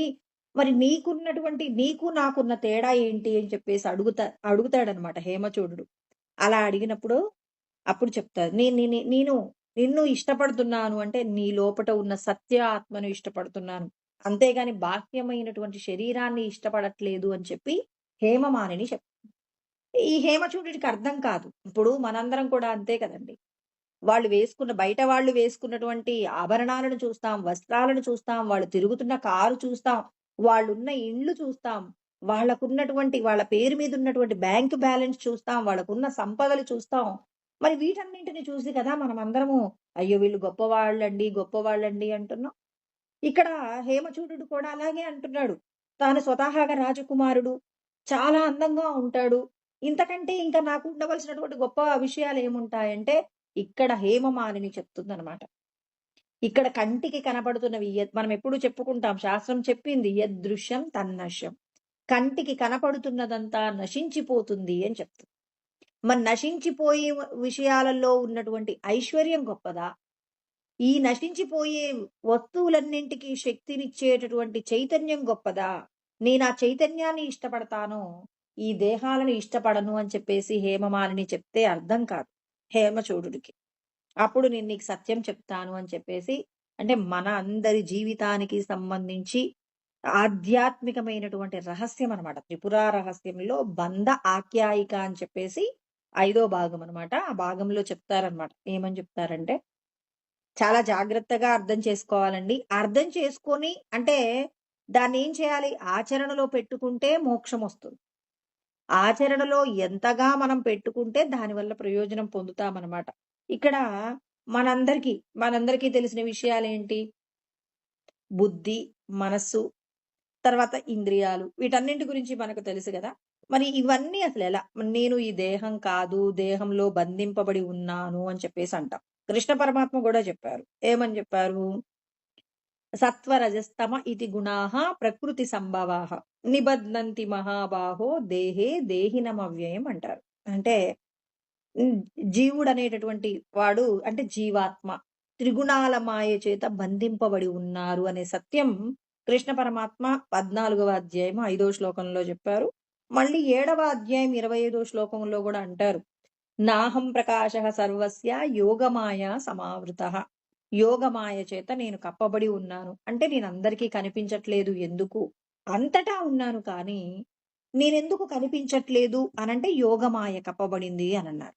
అసలా యోగమాయ ఏంటి? అసలు ఏంటి రహస్యము అని చెప్పేసి మరి దత్తాత్రేయుల వారు చెప్పినటువంటి గొప్పదైనటువంటి తత్వాన్ని వివరణ చేశారు. ఇక్కడ ఫస్ట్ పార్వతీ, పరమేశ్వరులు. అంటే ఇక్కడ పార్వతీదేవి అమ్మవారిని ఏమంటారంటే త్రిపుర అంటారు. త్రిపురాంతకము అని జెప్పేసి ఒక ప్రాంతం కూడా ఉంటుందండి. అక్కడ అమ్మవారి దగ్గర శ్రీచక్రం కూడా ఉంటుంది. ఇక్కడ త్రిపుర అంటే త్రిపుర సుందరి అని జెప్పేసి అంటారు గదండీ! ఆ త్రిపుర అన్నమాట. అమ్మవారిని త్రిపుర అంటారు. అమ్మవారికి ఉన్నటువంటి నామాలే.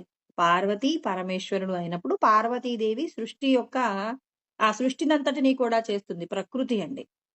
ఆ అమ్మవారి యొక్క సంతానము ఎవరు అనంటే ఈ జీవాత్మ. అంటే ఇక్కడ మనమందరము కూడా ఈ దేహాలన్నింటినీ ధరిస్తూ ఉండడానికి మూలాలేంటి అంటే, ఇప్పుడు ఈ దేహ సంబంధమైన విషయాలన్నీ నేను అనుకుంటున్నాం. ఎలా అంటే, ఇప్పుడు మనమందరము ఈ ఇంట్లో ఉంటున్నాం. ఎవరింట్లో వాళ్ళు ఉంటున్నారండి. ఈ ఇంట్లో ఉంటున్నాను, ఇది నా ఇల్లు అంటున్నారు. ఈ పొలం నాది అనుకుంటాను కాబట్టి, నా పేరు మీద రిజిస్ట్రేషన్ అయ్యుంది కాబట్టి ఇది నాది అనుకుంటాను. వీళ్ళు నా బంధువులు, వీళ్ళు నా వాళ్ళు అని జెప్పేసి అనుకుంటూ ఉన్నాం. అంటే వీళ్ళు నా వాళ్ళు, వీళ్ళు పరాయి వాళ్ళు అనుకుంటున్నామంటే దేహ సంబంధమైన విషయాల కోసం నా వాళ్ళు, పరాయి వాళ్ళు అంటున్నాం. మరి ఈ శరీరము నేను ధరించాను. ఇది ఎవరు అంటే నేను అంటున్నాం. అంటే ఇందులో నేనున్నాను కానీ ఇది నేను కాదు అని తెలుసుకోవాలి అంటే మనకు జ్ఞానము ఎంతో తెలియాలి. తెలిసిన దానిని ఆచరణలో పెట్టుకున్నప్పుడు మనము ఈ శరీరం నుండి విడిపడ్డప్పుడు నేనిందులో ఉంటున్నాననే విషయం తెలుస్తుంది. ఇప్పుడు మనం కూడా మనం ఉండే ఇంటిలో మనకు ఉండబుద్దయినప్పుడు మన ఇంట్లో మనం ఉంటాం. కాసేపు బయటికి వెళ్ళొద్దాం అనుకున్నప్పుడు ఆ ఇల్లు వదిలేసి బయటికెక్కడికో వెళ్తాం. ఇప్పుడు ఈ జీవుడు కూడా వెళ్ళిపోతాడు. రాత్రి పడుకునేటప్పుడు మనం ఏం చేస్తాం? ఈ శరీరాన్ని అక్కడ వదిలేసి మనం ఎక్కడికో వెళ్ళిపోతామండి. అసలు మీరు ఆ రాత్రి నిద్రపోయేటప్పుడు మీరెక్కడికెళ్లారో అవన్నీ మీకు తెలుసా? ఎవ్వరికీ తెలీదు. ఒక్క జీవన్ముక్తులకు మాత్రమే తెలుసు. వాళ్ళు ఎక్కడికి వెళ్తున్నారో వాళ్ళకి తెలుస్తుంది. మనమందరం హాయిగా మనం ఏం చేస్తున్నాం? పడుకునేంత వరకు ఫ్యాన్ వేసుకున్నాం, మంచం మీద పడుకున్నాం. ఇంతవరకే గుర్తుంటుంది. పొద్దున నిద్ర లేవగానే మళ్ళీ మనం తిరిగి పనులను ప్రారంభించుకుంటాం. అంటే ఇక్కడ మనం బాహ్యంగా ఉన్నటువంటి ఇంటి యందు మనకు ఇంట్లో ఉండబుద్దయినప్పుడు మనముంటాం. మళ్ళీ మనం బయటికి వెళ్ళి మళ్ళీ రావాలనుకున్నప్పుడు మన ఇంటికొస్తాం. అదే విధంగా ఈ శరీరం మనకు భగవంతుడిచ్చినటువంటి ఒక ఉపకరణం అన్నమాట. ఈ ఉపకరణంలో మనం ఉంటున్నాం. కానీ ఇందులో నేనుంటున్నాననే విషయాన్ని మనం గ్రహించాలంటే అసలు నీవెవరో నీకు తెలియాలి. మనమందరం ఎవరు అనంటే ఈ త్రిపుర అమ్మవారి యొక్క సంతానమండి. మనకి చెప్పారు కూడా 14వ అధ్యాయంలో కృష్ణ పరమాత్మ చెప్పారు. ఏమంటారు?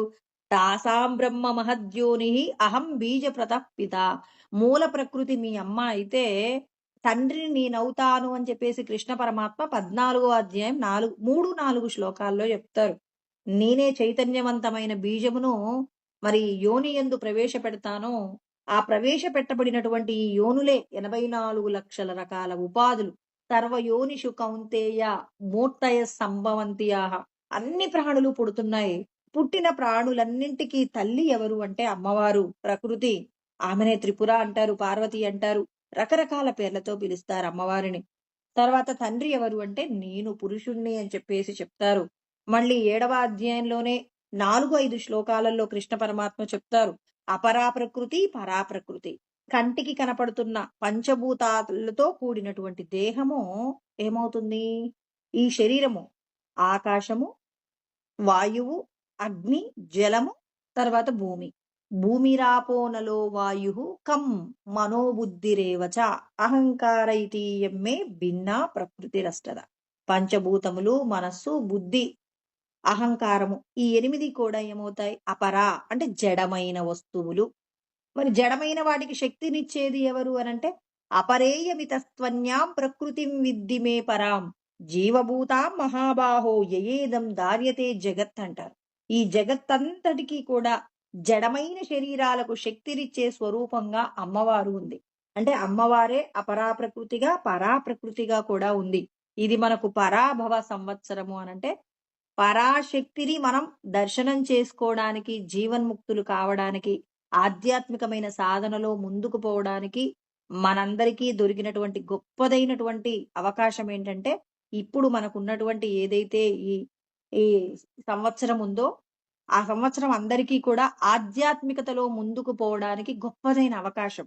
అందుకే సాధన ఎవరైతే పెంచుకుంటారో ఈశ్వరుడు చెప్పిన విధంగా ఈశ్వర సంబంధమైన సాధన పెంచుకున్న వాళ్ళందరికీ కూడా మరి భగవంతుణ్ణి తెలుసుకోవడానికి కావలసిన విధంగా ఈశ్వరుడి యొక్క అనుగ్రహం పొందడానికి మనం సాధన చేసుకునే సమయం అన్నమాట. కాబట్టి ఇక్కడ పరాప్రకృతి అంటే ఇక్కడ మనం అమ్మవారికి కలిగినటువంటి అమ్మాయి అంటే ఇక్కడ జీవము. అందుకే అంటారు కదండి, గతిర్భర్త ప్రభు సాక్షి నివాస శరణం సుహృత్. 84 లక్షల రకాల ఉపాధులలో స్త్రీ శరీరం కానివ్వండి, పురుష శరీరం కానివ్వండి, సృష్టిలో ఉన్న సమస్త ప్రాణికోట్లలో ఉన్నటువంటి జీవాన్ని ఏమంటారు? జీవాత్మని ఏమంటారంటే అమ్మాయి అంటారు.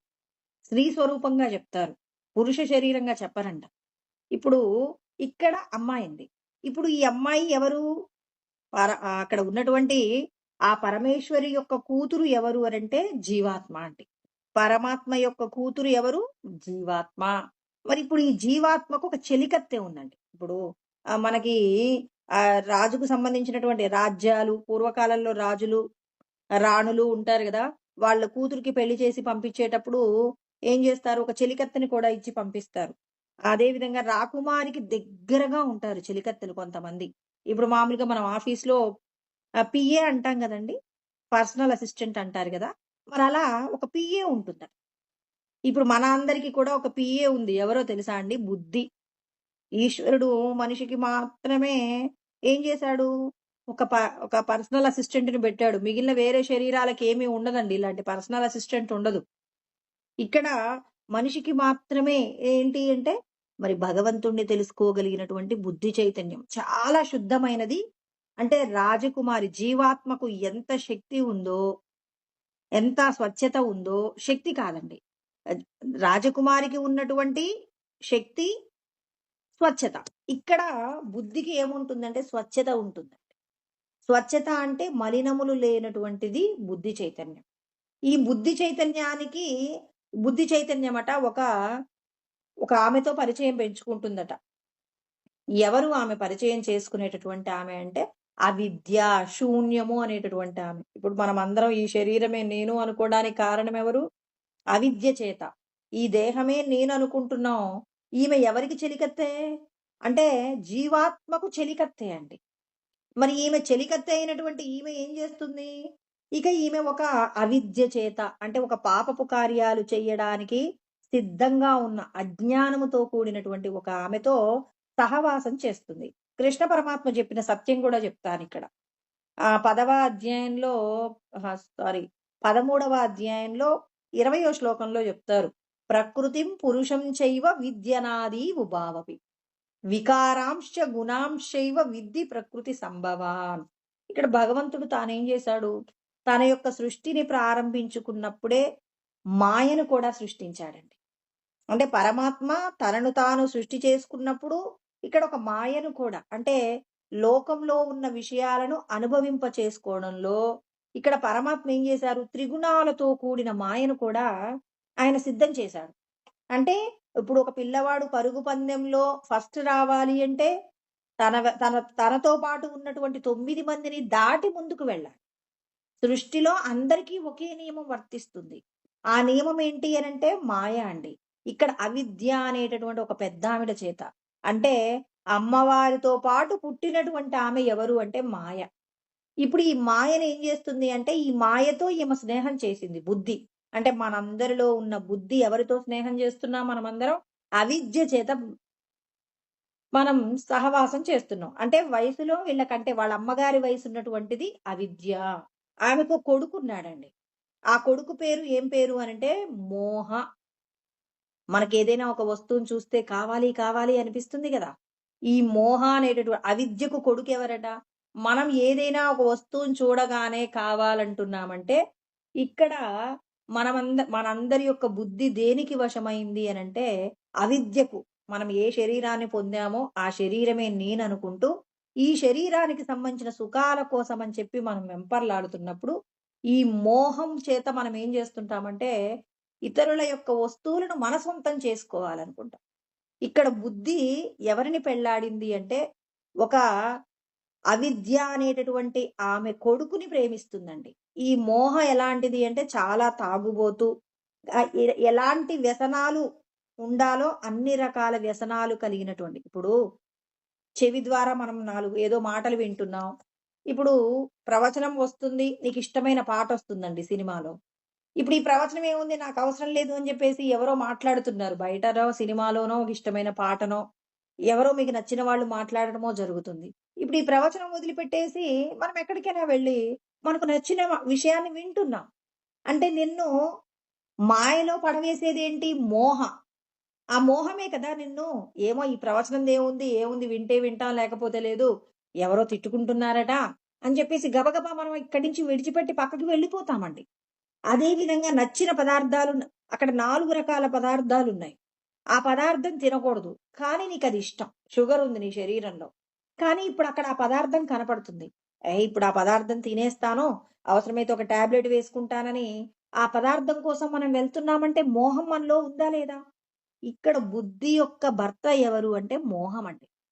అంటే మన యొక్క బుద్ధి ఎవరిని పెళ్లాడింది? మోహ అనేటటువంటి ఒక పురుషుడిని పెళ్లాడింది. ఈ బుద్ధి అనేది అమ్మాయండి. ఇప్పుడు ఈ మోహాకు, బుద్ధికి పుట్టినటువంటి పిల్లవాడు ఒకడున్నాడు. వాడెవడు అంటే అస్థిరుడు. దాన్నే మనస్సు అంటాం. అస్థిరుడు అంటే స్థిరత్వం ఉండదు. మనకి తత్వం చెప్తుంది ఏమని? 7 భాగాలు వాయువుతో తయారు చేయబడి, ఒక్క భాగం మాత్రమే అంటే బుద్ధి యొక్క ఇప్పుడు పురుషుడేమో చాలా వ్యసనపరుడు. బుద్ధి మాత్రం చాలా నిర్మలమైంది కాబట్టి, తల్లి యొక్క లక్షణం ఒక భాగం వచ్చింది. నిశ్చలంగా ఉండడం. తండ్రి నుంచి ఎందుకు అంటే, ఆ తండ్రి యొక్క తల్లి ఎలాంటిది? చాలా పాపపు కార్యాలు చేయించడానికి మూలమైనటువంటి ఆలోచనలు కలిగింది కాబట్టి, తన తండ్రి కుటుంబం నుంచి 7 భాగాల వాయుతత్వం వచ్చింది. కనపడిన ప్రతి వస్తువుని అనుభవించాలనేటటువంటి ఆ తత్వం కలిగినటువంటి మనస్సు పుట్టిందనమాట. అంటే బుద్ధికి, మోహాకు పుట్టినటువంటి బుద్ధి ఆడపిల్ల అండి. ఆడపిల్ల భర్త ఎవరు? మోహ అనేటటువంటి పురుషుడిని పెళ్లి చేసుకుంటే పుట్టిన పిల్లవాడు మనస్సు. ఇదంతా నేను శాస్త్రంలో చెప్పబడిందే చెప్తున్నాను కానీ ఏదో క్రియేట్ చేసిందైతే కాదు. శాస్త్రంలో చెప్పబడిన గ్రంథం కూడా చెప్పాను. ఇప్పుడు ఇక్కడ ఈ మనస్సు ఏం చేసింది అనంటే చపల అనేటటువంటి అమ్మాయిని పెళ్లి చేసుకుంది. అంటే మనసు అనేటటువంటి పురుషుడు ఎవరిని పెళ్లి చేసుకున్నారు? చపల అనేటటువంటి అమ్మాయిని చపలత్వము అనంటే మనందరిలో ఉంటుందండి చపలత్వం. ఇప్పుడు 4 వస్తువులు చూపించి ఇందులో ఏది కావాలి అనంటే ఫస్ట్ ఒకటి కావాలంటాం. తర్వాత కాదు ఇంకోటి కావాలంటాం కదా! అలాంటి చపలత్వం ఉన్నటువంటి భార్యని పెళ్లి చేసుకున్నాడట ఎవరు? మనస్సు అనేటటువంటి పురుషుడు. ఇప్పుడు ఈ మనస్సుకు, చపలకు పుట్టినటువంటి పిల్లలు 5గురండి. ఈ 5గురు పిల్లలు ఎవరు అనంటే 5 ఇంద్రియాలు మనందరికీ తెలుసు. చెవి, కళ్ళు, ముక్కు, నాలుక, చర్మం. అంటే ఇక్కడ 5గురు పిల్లలు పుట్టారండి. ఇప్పుడు ఈ 5గురు పిల్లలు మగ పిల్లలకు పుట్టారనమాట. ఇప్పుడు ఈయనకి ఈ భార్య సరిపోక ఇంకో భార్యను పెళ్లి చేసుకున్నాడు. ఎవరు? మనస్సండి. అంటే మనందరిలో ఉన్నటువంటి మనం ఈ శరీరమే నేను అనేటటువంటి బంధంలో నుంచి విడిపడాలంటే ఎంతమందిని గెలవాలో నేర్పిస్తున్నారనమాట. ఇక్కడ రెండో భార్య, మనస్సుకు రెండో భార్య పేరేం పేరంటే మహాశన. అంటే కామమండి. కనపడిన ప్రతిదీ కావాలి. మహాశన అంటే ఏందంటే, అశన అంటే ఆహారం అండి. ఎంత తిన్నా నాకింకా సరిపోలేదని చెప్పేసి బాధపడుతూనే ఉంటది. ఇప్పుడు మన లోపట ఆ కోరిక ఉండడం వల్లే గదా! ఇప్పుడు నాకు గారెలంటే ఇష్టమని చేసుకున్నాను, తిన్నాను. ఇప్పుడు నాకు సరిపోయిందా? తినడానికి కావలసినటువంటి శరీరం నాకు లేదు కాబట్టి 4 తిన్నాను, మళ్ళీ తినాలని. ఎంత తిన్నా తినాలనేటటువంటి కోరిక మాత్రం చావదండి. ఎప్పుడూ కావాలి, కావాలంటుంది. ఇవాళ ఇది అనుభవిస్తాం. మళ్ళీ రేపు మళ్ళీ కావాలంటాం.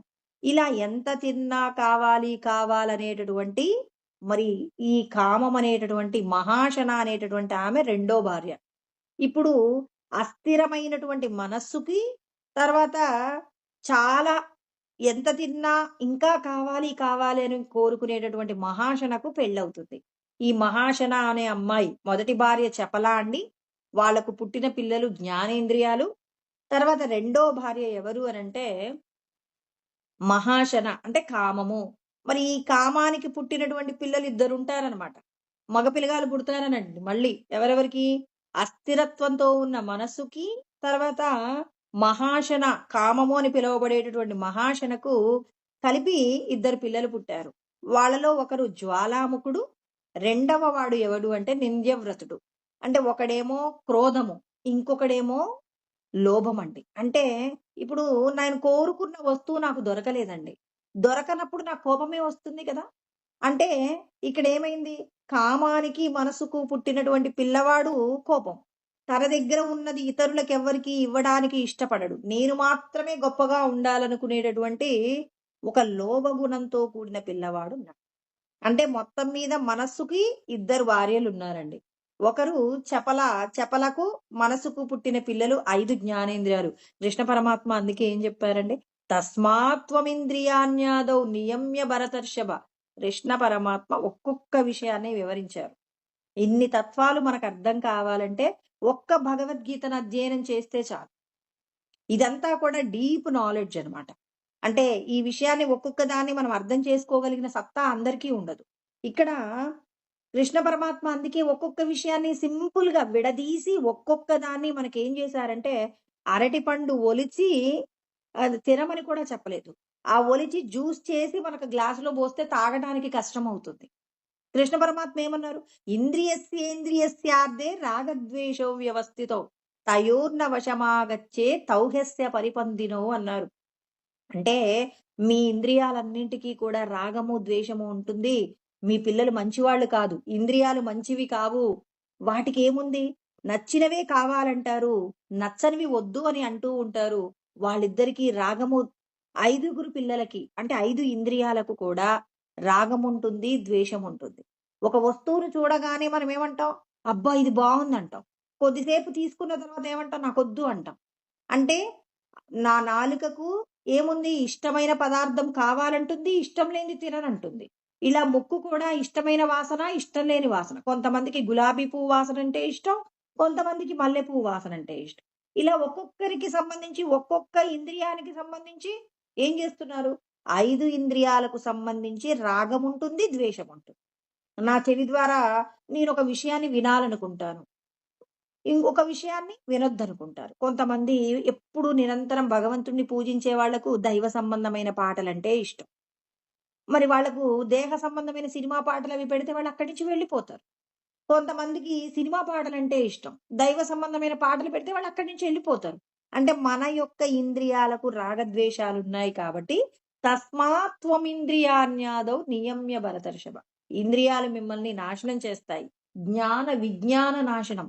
మీకున్న జ్ఞానాన్ని, ఆ జ్ఞానాన్ని పరమాత్మను తెలుసుకోవడానికి ఉపయోగపడకుండా మిమ్మల్ని నాశనం చేస్తాయి. దేహ సంబంధమైన భోగముల కోసం మిమ్మల్ని నాశనం చేస్తాయి. కాబట్టి వీటిని ఏం చేస్తారు మీరు? వీటి నుండి దూరంగా ఉండే ప్రయత్నం చెయ్యండి అని చెప్పి మనకు ఆల్రెడీ కృష్ణ పరమాత్మ 3వ అధ్యాయంలోనే వివరించారు. మనకు 41వ శ్లోకంలో చెప్తారు. ఇవి చాలా ప్రమాదకరమైనవి అని చెప్పేసి చెప్పారు. ఇక్కడ అయితే మరి ఇక్కడ రెండో భార్య ఉంది కదండీ! కామము, క్రోధము, లోభము అని చెప్పేసి ఇక్కడ ఈ విషయాల గురించి కృష్ణ పరమాత్మ 16వ అధ్యాయంలో మాట్లాడతారు. త్రివిధం నరకస్యేదం ద్వారం నాశనమాత్మనః కామక్రోధస్తదా లోభః తస్మాదేతత్రయం త్యజేత్ అంటారు. అంటే కామము, క్రోధము, లోభము అనే 3 గుణాలున్నాయి. ఈ 3 గుణాలను ఎవరైతే విడిచిపెట్టకుండా ఉంటారో వాళ్ళు విడిచిపెట్టనప్పుడు నరకానికి వెళ్ళిపోతారన్నారు. అంటే త్రివిధం అంటే 3 రకాలైనటువంటి విషయాలు మిమ్మల్ని నరకానికి తీసుకెళ్తాయి. ఈ 3 విషయాలను గనక మీరు విడిచిపెట్టకపోతే మీరు ఖచ్చితంగా నరకంలోనే ఉంటారు.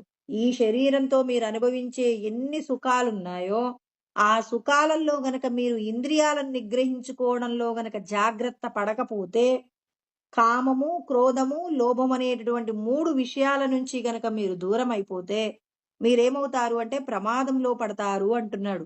అంటే నరకానికి 3 మార్గాలుంటాయి.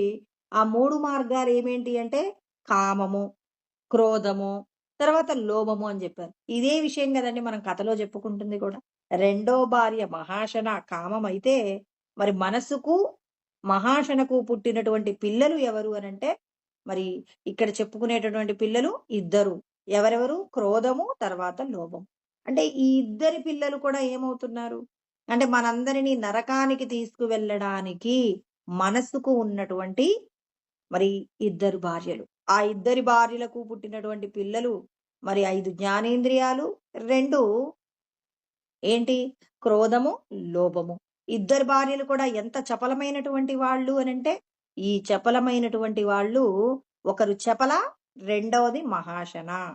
అస్థిరమనమాట. ఎక్కడా కూడా ఒక చోట ప్రశాంతంగా ఉండనివ్వకుండా ఏదో కావాలి, ఏదో కావాలి అని చెప్పేసి మనం పరిగెడుతూనే ఉంటాం. మరి ఈ పరిగెత్తటం ఎంతవరకు అంటే సత్యం తెలియనంత వరకు పరిగెడతామనమాట. ఇప్పుడు ఇప్పుడు ఈయన మనస్సున్నాడు గదండీ! అస్థిరుడు అని పిలువబడుతున్నటువంటి మనస్సున్నాడు గదా! ఇప్పుడు ఈ మనస్సు ఏం జేస్తాడంటే, కాసేపు పెద్ద కొడుకింటికి బోతాడు. పెద్ద కొడుకు దగ్గరికి పోగానే ఏం తెలుస్తుంది? పెద్ద కొడుకంటే చెవి అండి. మరి వీళ్ళేం జేస్తారంటే, ఇక్కడ మనకు చెప్పుకుంటున్నటువంటి ఈ చెవికి సంబంధించి ఈ 5 ఇంద్రియాలు ఏం జేస్తున్నారు? శ్రోత్రం, చక్షుః, త్వక్, జిహ్వ, గ్రాణ అనేటటువంటి 5 పిల్లలు ఎక్కడ ఉంటారు అనంటే, శబ్ద, స్పర్శ, రూప, రస, గంధాదులు అనేటటువంటి 5 స్థానాలలో ఉంటారు. ఇవన్నీ మనం విన్న మాటలే. వీటిని మనం ఏమంటాం? శబ్ద తన్మాత్రికలు అని జెప్పేసి అంటాం గదండీ! మరి ఈ తన్మాత్రికలు వీటికి స్థానం అన్నమాట. కంటికి ఈ స్థానం ఏంటి అంటే రూపములు. కన్ను ఎక్కడ ఉంటుందంటే రూపముల దగ్గర కూర్చుంటుంది. అదే విధంగా చెవి శబ్దములకు సంబంధించినటువంటి స్థానాలన్నమాట. ఈ ముక్కు తర్వాత వాసనలకు సంబంధించి ఇలా నాలుక రుచికి లొంగిపోతుంది. మరి స్పర్శకు సంబంధించి మరి చర్మం ఏం చేస్తుంది? స్పర్శకు సంబంధించినటువంటి విషయాలలో సుఖాన్ని కోరుకుంటుంది. ఇప్పుడు తండ్రి కదండీ! ఈ తండ్రి తనకున్నటువంటి పిల్లల దగ్గరికి పోతూ ఉంటాడు భార్యను తీసుకొని. పెద్ద భార్యను తీసుకొని చపలత్వం అనేటటువంటి భార్యను తీసుకొని కాసేపు పెద్ద కొడుకైనటువంటి శబ్దము చెవి ఇంటికి ఎళ్తాడనమాట. చెవి ఇంటికి వెళ్ళగానే రండి నాన్నగారు అని చెప్పేసి మరి ఆహ్, ఏంటి వేద సంబంధమైనటువంటి ఎన్నో రకాలైనటువంటి ఎన్నో సంగీతానికి సంబంధించి భగవత్ సంబంధమైన విషయాలన్నీ వినిపిస్తుంది. కాసేపటి తర్వాత లోకంలో ఉన్నటువంటి ఎన్నెన్నో విషయాలు డిస్కో డాన్సులు రకరకాలైనటువంటి అవతలి వాళ్ళ మీద చాడీలు చెప్పుకోవడం. తర్వాత ఇలా లోకంలో ఉన్న ఎన్నెన్నో విషయాలు అంటే మనం చెవుల ద్వారా వినే మాటలలో మంచి, చెడు అన్ని విషయాలు చూయిస్తాడు. ఇప్పుడు ఈ మనసు ఏం చేస్తారు? ఇప్పుడు రెండో కొడుకు దగ్గరికి వెళ్ళిపోతారు. రెండో కొడుకు ఎవరు అంటే చర్మం అండి. ఈ చర్మం దగ్గరికెళ్తే ఈ శరీరానికి సంబంధించి అబ్బా! కాసేపు ఏసీ యేసుకుంటే బావుండని చెప్పి ఏసీ వేసుకుంటాడు. చక్కగా మంచం పరుపు ఉంటే బావుండు అంటాడు. ఈ ఇల్లు బాలేదు. పెద్ద ఇంట్లో ఉంటే బావుంటుంది. ఇంకెక్కడికో వెళ్ళాలి అని చెప్పేసి. ఇప్పుడు మూడో కొడుకు దగ్గరికి పోదాం అనుకుంటాడు. కాసేపు ఇక్కడుంటాడు. మూడో కొడుకు ఎవడు అనంటే రూపములండి. రకరకాలైనటువంటి రూపములన్నీ కూడా మూడో కొడుకు చూపిస్తాడు. ఈ మనసు, చపల ఇద్దరు కూడా ఏం చేస్తారు? అక్కడున్నటువంటి రూపాలు, లోకంలో ఉన్న విషయాలన్నీ మనం చూస్తాం గదండీ! ఇవన్నీ ఈ కన్నుని ఆశ్రయించినప్పుడు మనసు చూస్తుందనమాట. అదే విధంగా ఇప్పుడు మళ్ళీ రావాలి అంటే నాలుక రకరకాలైన రుచులను చూపిస్తుందనమాట. కొన్ని రుచులకు మనసు ఏం చేస్తుంది? లొంగిపోతుంది.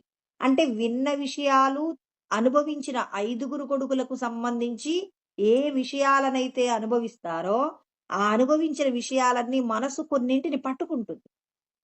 అంటే 5గురు పిల్లల ద్వారా పొందినటువంటి అనుభవాలు ఏవైతే ఉన్నాయో, ఆ అనుభవాలన్నింటిని ఏం చేస్తుంది మనసులో గుర్తుపెట్టుకొని, ఇప్పుడు ఏం చేస్తుంది, ఈ జీవుడిని మభ్యపెడుతూ ఉంటుందనమాట. అంటే ఇక్కడ బుద్ధి ఏం చేస్తుంది, వీళ్ళ అమ్మగారు కదండీ! ఈ మనస్సు యొక్క తల్లి ఎవరు అంటే బుద్ధి అండి. తండ్రి ఎవరు అంటే మోహం. కాబట్టి ఇప్పుడు ఈ విషయాలన్నీ మనసు ఏం చేసుకుంటుంది, దాచిపెట్టుకుంటుంది. ఇలా దాచిపెట్టుకుంటూ, ఇలా ఏం చేస్తుంది, మన మనసు ఎప్పుడూ కూడా తను కోరుకున్న వస్తువు దొరకపోయినప్పుడు కోపానికి లోనవుతాడు. తన దగ్గర ఉన్నది ఇతరులకు ఇవ్వాలి అంటే లోభగుణంతో ప్రవర్తిస్తుంటారు. అంటే ఇదంతా మనము కాని శరీరానికి సంబంధించి మనం ఇది నేను, నేను అనుకుంటూ మనమందరం సుఖము, దుఃఖం అనుభవిస్తున్నాం కదా! మరి ఈ అనుభవించే సుఖ దుఃఖాలు మీవి కాదు. ఇక్కడ బయట జరుగుతున్న విషయాలు ఇవన్నీ కూడా. కానీ ఇక్కడ మరి జీవుడే కదండీ ఇవన్నీ అనుభవించేది. జీవాత్మయే కదా అన్ని శరీరాలను పొందుతుంది అన్నప్పుడు, ఇక్కడ దీనికి సంబంధించిన ఇంకొక విషయం చెప్తారు. ఇప్పుడు ఈ మనసుకు ఒక మంచి స్నేహితుడు ఉంటాడనమాట. ఆ స్నేహితుడు ఎవరు అంటే ప్రాణం అండి.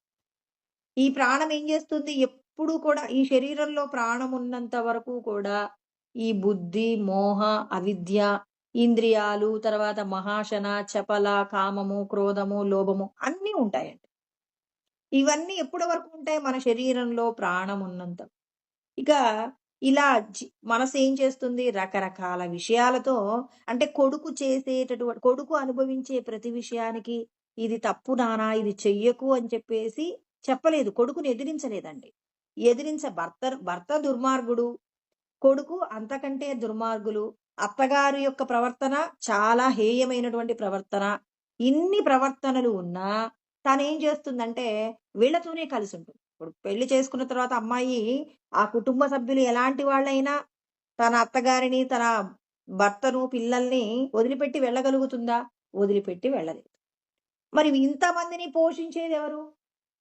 ఎవరు పోషించాలి అనంటే, ఇక్కడ పోషణ ఎవరు జరుగుతుంది?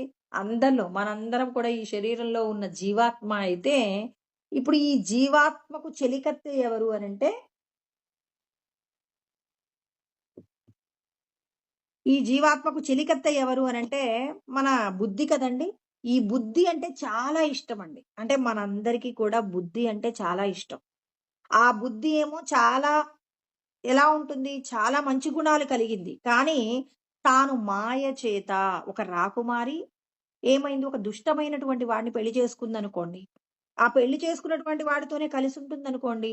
ఎన్ని కష్టాలైనా, సుఖాలైనా అక్కడ వాళ్ళతోనే అనుభవిస్తున్నట్టు, ఇక్కడ బుద్ధి కూడా ఎంతో స్వచ్ఛమైనదే అయినప్పటికీ కూడా ఏం చేస్తుంది, తనకు ఇష్టమైనటువంటి అవిద్య అనేటటువంటి ఒక పెద్దావిడతో ఆమెకున్న స్నేహము ఇంతమంది చేసేటటువంటి దుర్మార్గాలన్నీ అనుభవిస్తదనమాట బుద్ధి.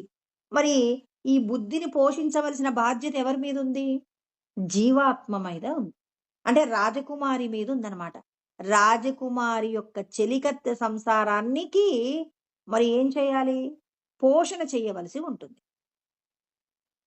చెలికత్తె యొక్క సంసారమంతా అంటే ఇప్పుడు మనందరం ఏం చేస్తున్నాం? మనకున్నటువంటి చెలికత్తె ఎవరైతే బుద్ధి అనేటటువంటిది ఉందో, ఆ బుద్ధి యొక్క సంసారాన్ని మొత్తము కూడా మనం ఏం చేస్తున్నాం? నాది, నాది అని చెప్పేసి మనమందరం ఏం చేస్తున్నామంటే, ఆ సంసారానికి సంబంధించిన వ్యామోహంలో బతుకుతున్నాం.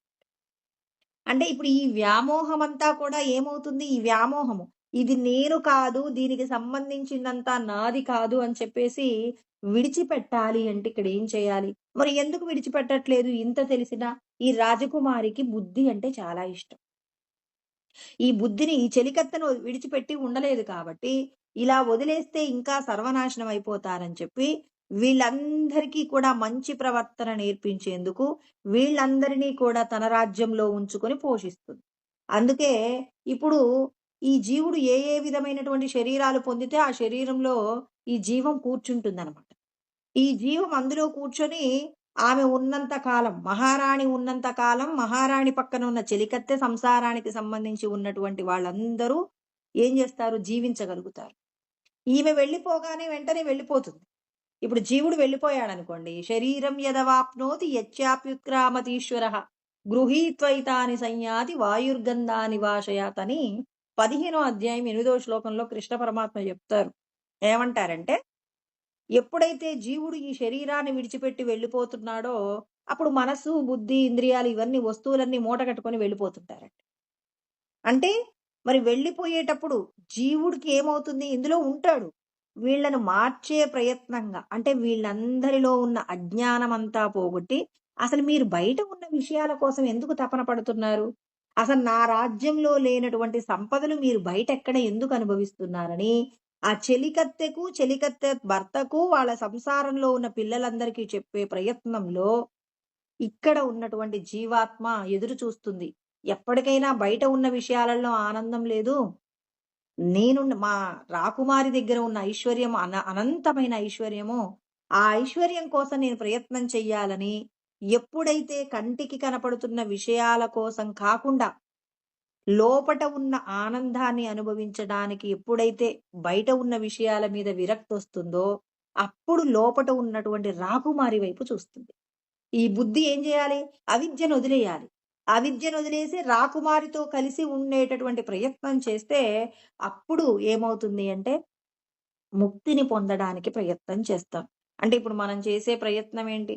ఈ దేహ బంధాల నుండి విడిబడి ఇక శరీరం పొందకుండా ఉండాలంటే, ఇప్పుడు ఈ జీవుడు ఏం చేస్తాడంటే, ఇప్పుడు ఈ బుద్ధి ఏం చేస్తుందంటే, ఈ చెలికత్తె కదండీ! అప్పుడప్పుడు ఈ సంసారం మీద విరక్తొచ్చేసి ఈమె దగ్గరికొస్తుందండి. వాళ్ళ రాకుమారి దగ్గరికొస్తుంది.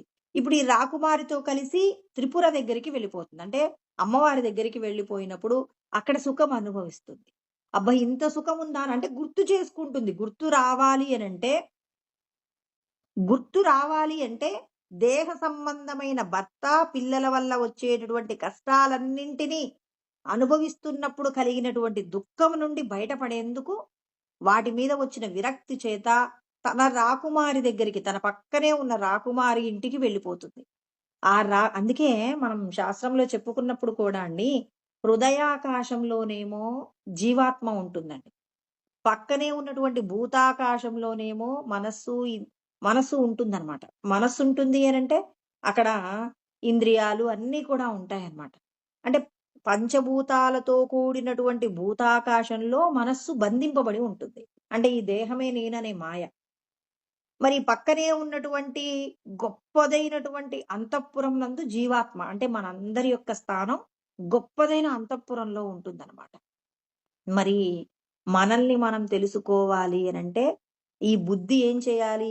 అవిద్య, ఈ దేహమే నేను అనేటటువంటి అజ్ఞానాన్ని, ఆ పెద్దావిడను వదిలేయాలి.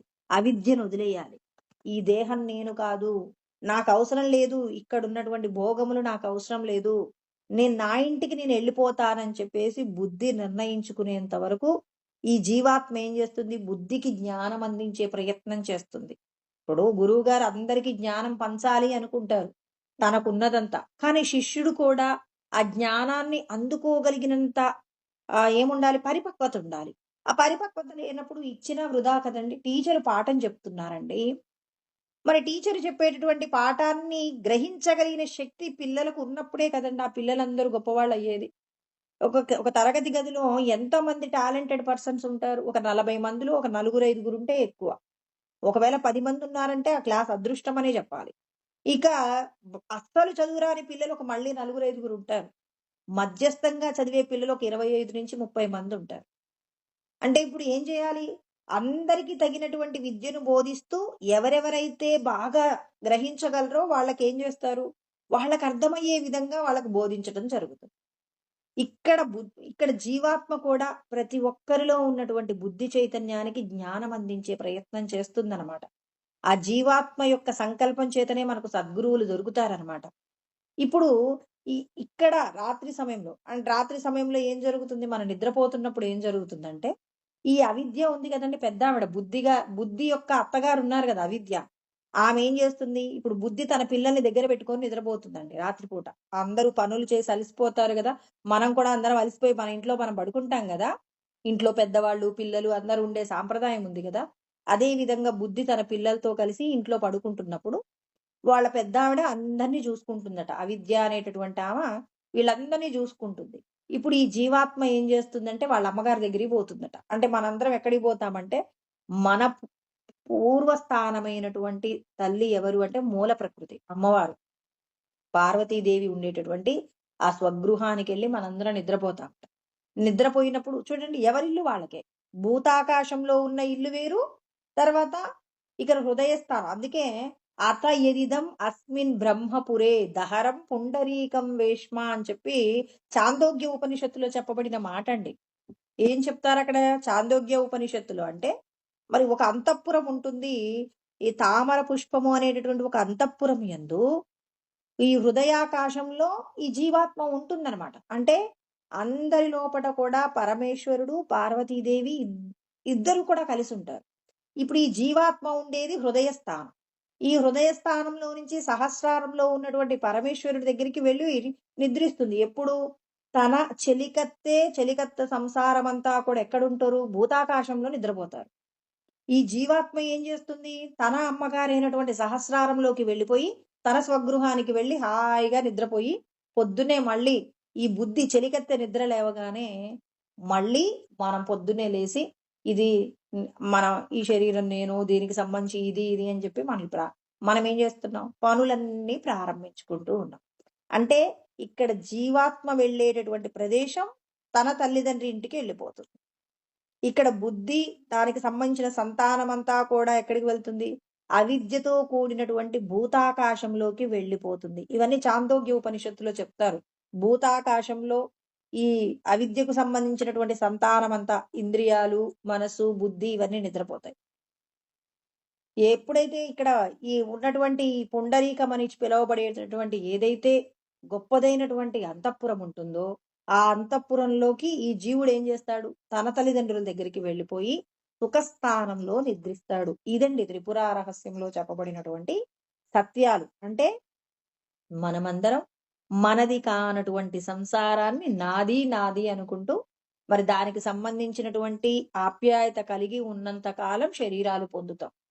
ఈ ఆప్యాయత నుంచి గనక మనం విడిపడితే అంటే ఇక్కడ తెలియదండి. ఇక్కడ మోహ అనేటువంటి బుద్ధి యొక్క భర్త ఎవరు? మోహ. ఈ మోహ ఏం చేస్తుంది? నిరంతరం ఆ మోహ అనేటటువంటి పురుషుడి యొక్క మాయలో ఉంటుంది. కానీ నిజానికి తనకు లేనటువంటి సుఖం ఏముంది? తన రాణి అయినటువంటి జీవాత్మ ఏదైతే ఉందో ఆ రాజకుమారి దగ్గర లేనటువంటి ఐశ్వర్యం ఏమీ ఉండదు. కానీ ఇక్కడ అవిద్య అనేటటువంటి ఆమె యొక్క వలలో పడి ఆమె చెప్పినట్టుగా నడుస్తుందన్నమాట. అంటే మనమందరం ఈ శరీరమే నేను నేను అనుకుంటూ ఈ శరీరానికి సంబంధించిన విషయాల మీద మన బుద్ధి అనేది ఏం చేస్తుంది? నిరంతరం మాయలో పడుతుంది. ఒక్కసారైనా అంటే అప్పుడప్పుడు భగవంతుడి అనుగ్రహం ఉన్న వాళ్ళకి ఏమవుతుందంటే భగవద్ అనుగ్రహం ఉన్నటువంటి వాళ్ళకి కొద్ది మందికి ఆ లోపట ఉన్నటువంటి ఈశ్వర స్పర్శను పొందడానికి అవకాశం వస్తుందన్నమాట.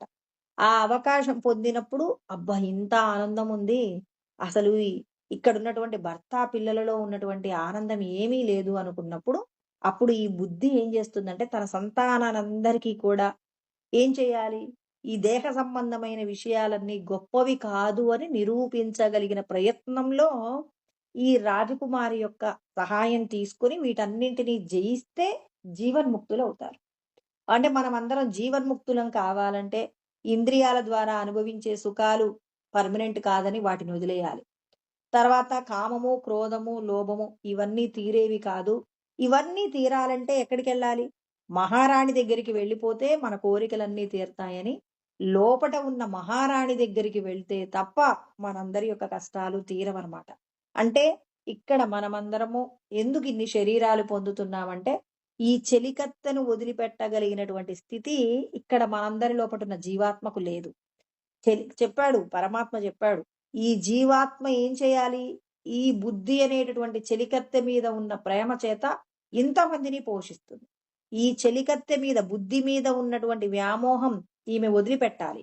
అంటే మనమందరం కూడా ఈ బుద్ధి మీద ఉన్న వ్యామోహం వదిలిపెడితే మనింటికి మనం వెళ్ళిపోవచ్చు అనే సత్యం ఇక్కడ చెప్పడంలో ఇక్కడ భగవద్గీతలో కృష్ణ పరమాత్మ ఒక్కొక్క విషయాన్ని ఎలా సాధించగలం, ఎలా మీరు ఇంద్రియాలను గెలవాలి, ఇంద్రియాలను గెలిస్తే కదా మీరు లోపలికి ప్రవేశం చేసేది. బయటున్న విషయాల మీద వ్యామోహం తగ్గకపోతే ప్రమాదంలో పడతారు. అందుకే ఆయన ఏమంటాడు? సన్యాసస్తు మహాబాహో దుఃఖమాప్తు మయోగత యోగయుక్తో మునిర్బ్రహ్మ నచిరేనాది గచ్చది. మీరు తొందరగా భగవంతుడిని చేరుకోవాలి అంటే ఏం చేయాలి? కర్మయోగం చెయ్యండి. సన్యాసస్తు మహాబాహో దుఃఖమాప్తు మయోగతః. ఒక్కసారే నాకు జ్ఞానమొచ్చింది, నేను తపస్సు చేసుకుంటానని చెప్పేసి మీరు వెళ్ళిపోకూడదు. ఇక్కడ మీరు సంసారానికి సంబంధించి ఇప్పుడు మీ దగ్గర పొలం ఉందండి. ఆ పొలాన్ని ఏదో దున్ని ఏమంటారు? అడపా దున్నేసి విత్తనాలు వేశారనుకోండి మొలకెత్తుతాయా? మొలకెత్తవు. నా దగ్గర విత్తనాలున్నాయి, పొలముంది అని జెప్పేసి మీరు ఆ పొలాన్ని శుభ్రం చేయకుండా విత్తనాలు వేస్తే ఆ పంట మన చేతికి రాకపోగా కలుపు మొక్కలు పెరుగుతాయండి. అదే విధంగా ఏం చేయాలి? మన దగ్గర పొలం ఉంది, విత్తనాలున్నాయి. ఇప్పుడు పొలాన్ని బాగా దున్ని, అందులో ఉన్నటువంటి రాళ్ళు, కలుపు మొక్కలన్నీ ఏరి, విత్తనాన్ని వేసి, ఆ విత్తనం బాగా పెరిగేలాగా పోషణ చేసినప్పుడు, ఆ పంట మన చేతికొస్తుంది.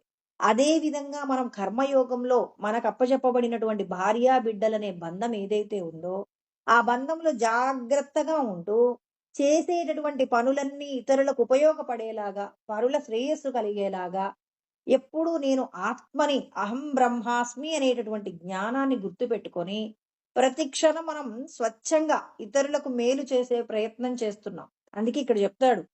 కర్మయోగము, జ్ఞానయోగము అంటే జ్ఞానయోగం సిద్ధించాలంటే కర్మయోగమునందు నీకు పరిపూర్ణత రావాలి. కర్మయోగంలో నీకు పరిపూర్ణత లేదు. అంటే పొలాన్ని మీరు శుద్ధి చేయడంలో అక్కడక్కడ రాళ్ళు, గడ్డి పరకలు వదిలేశారనుకోండి, ఆ విత్తనం మొలకెత్తడంలో కష్టపడుతుంది, పెరగడంలో కూడా కష్టపడుతుంది. అంటే కర్మయోగాన్ని సరిగా చెయ్యకుండా జ్ఞానయోగంతో నేను ముక్తిని పొందుతాను అంటే కుదరదు. ఖచ్చితంగా నువ్వు సన్యాసం స్వీకరించాలంటే కర్మయోగమునందు ఉన్నటువంటి అంటే నీ చిత్తమునందు ఒక్క వాసన కూడా ఉండకూడదు.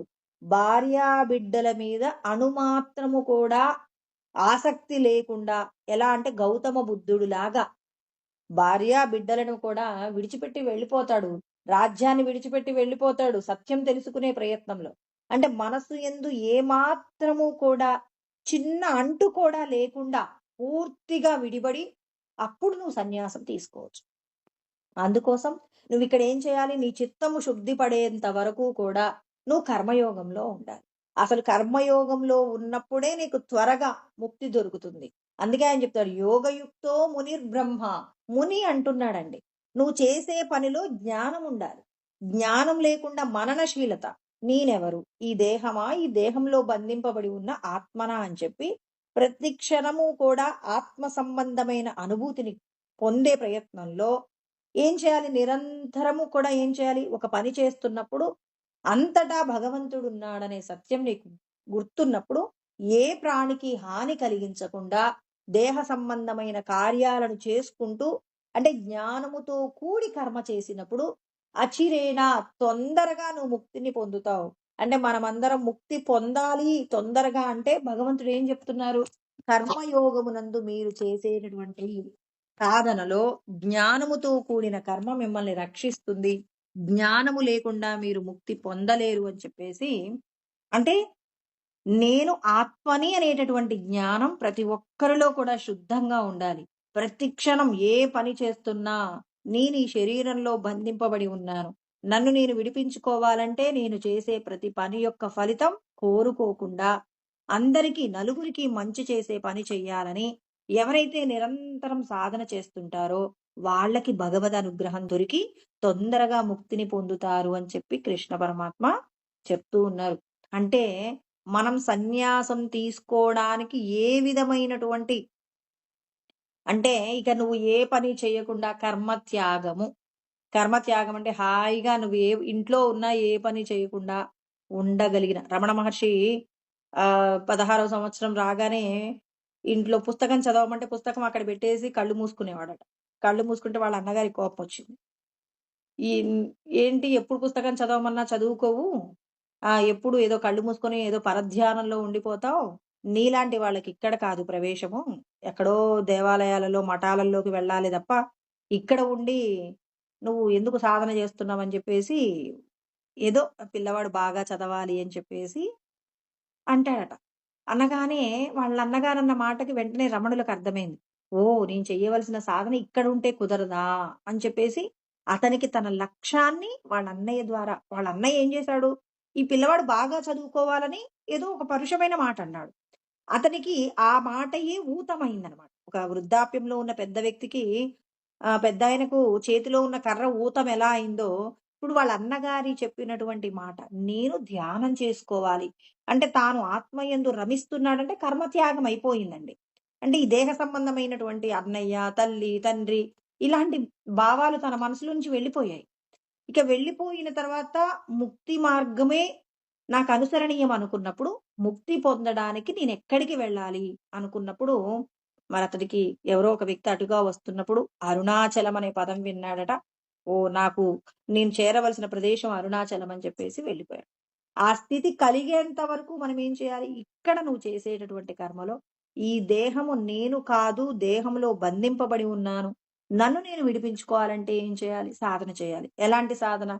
నలుగురికి మంచి చెయ్యండి చాలు. కృష్ణ పరమాత్మ ఏమంటున్నారు? స్వార్థం లేకుండా నలుగురికి చేసేటటువంటి మంచి మిమ్మల్ని ముక్తులను చేస్తుంది. ఆ ముక్తి మిమ్మల్ని ఏం చేస్తుంది? మీ లోపట మీకే తెలుస్తుంది. నేను భగవంతుడిని చేరడానికి సిద్ధంగా ఇప్పుడు మనం అనుకుంటాం.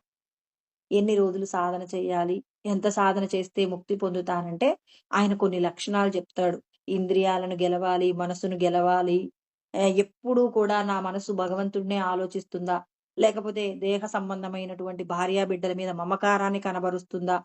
ఇలాంటి విషయాలన్నీ మనకు మనమే పరిశీలన చేసుకొని, పూర్తిగా దేహబంధాల మీద విరక్తి వచ్చింది అనుకున్నప్పుడు భగవంతుడు ఏం చేస్తాడు మనకి? ఆ పరమాత్మతో కావలసిన ఐక్యాన్ని మనకు ప్రసాదిస్తారనమాట. అంటే లోపటున్న ఆత్మ సుఖాన్ని అనుభవిస్తారు. కాబట్టి దానికి సంబంధించిన లక్షణాలన్నీ మళ్ళీ రేపు మనం తెలుసుకుందాం. ఓం సహనావవతు. ఇలాంటి మరిన్ని ఆధ్యాత్మిక ప్రవచనాల కోసం మా ఛానల్ని సబ్స్క్రైబ్ చేసుకోండి.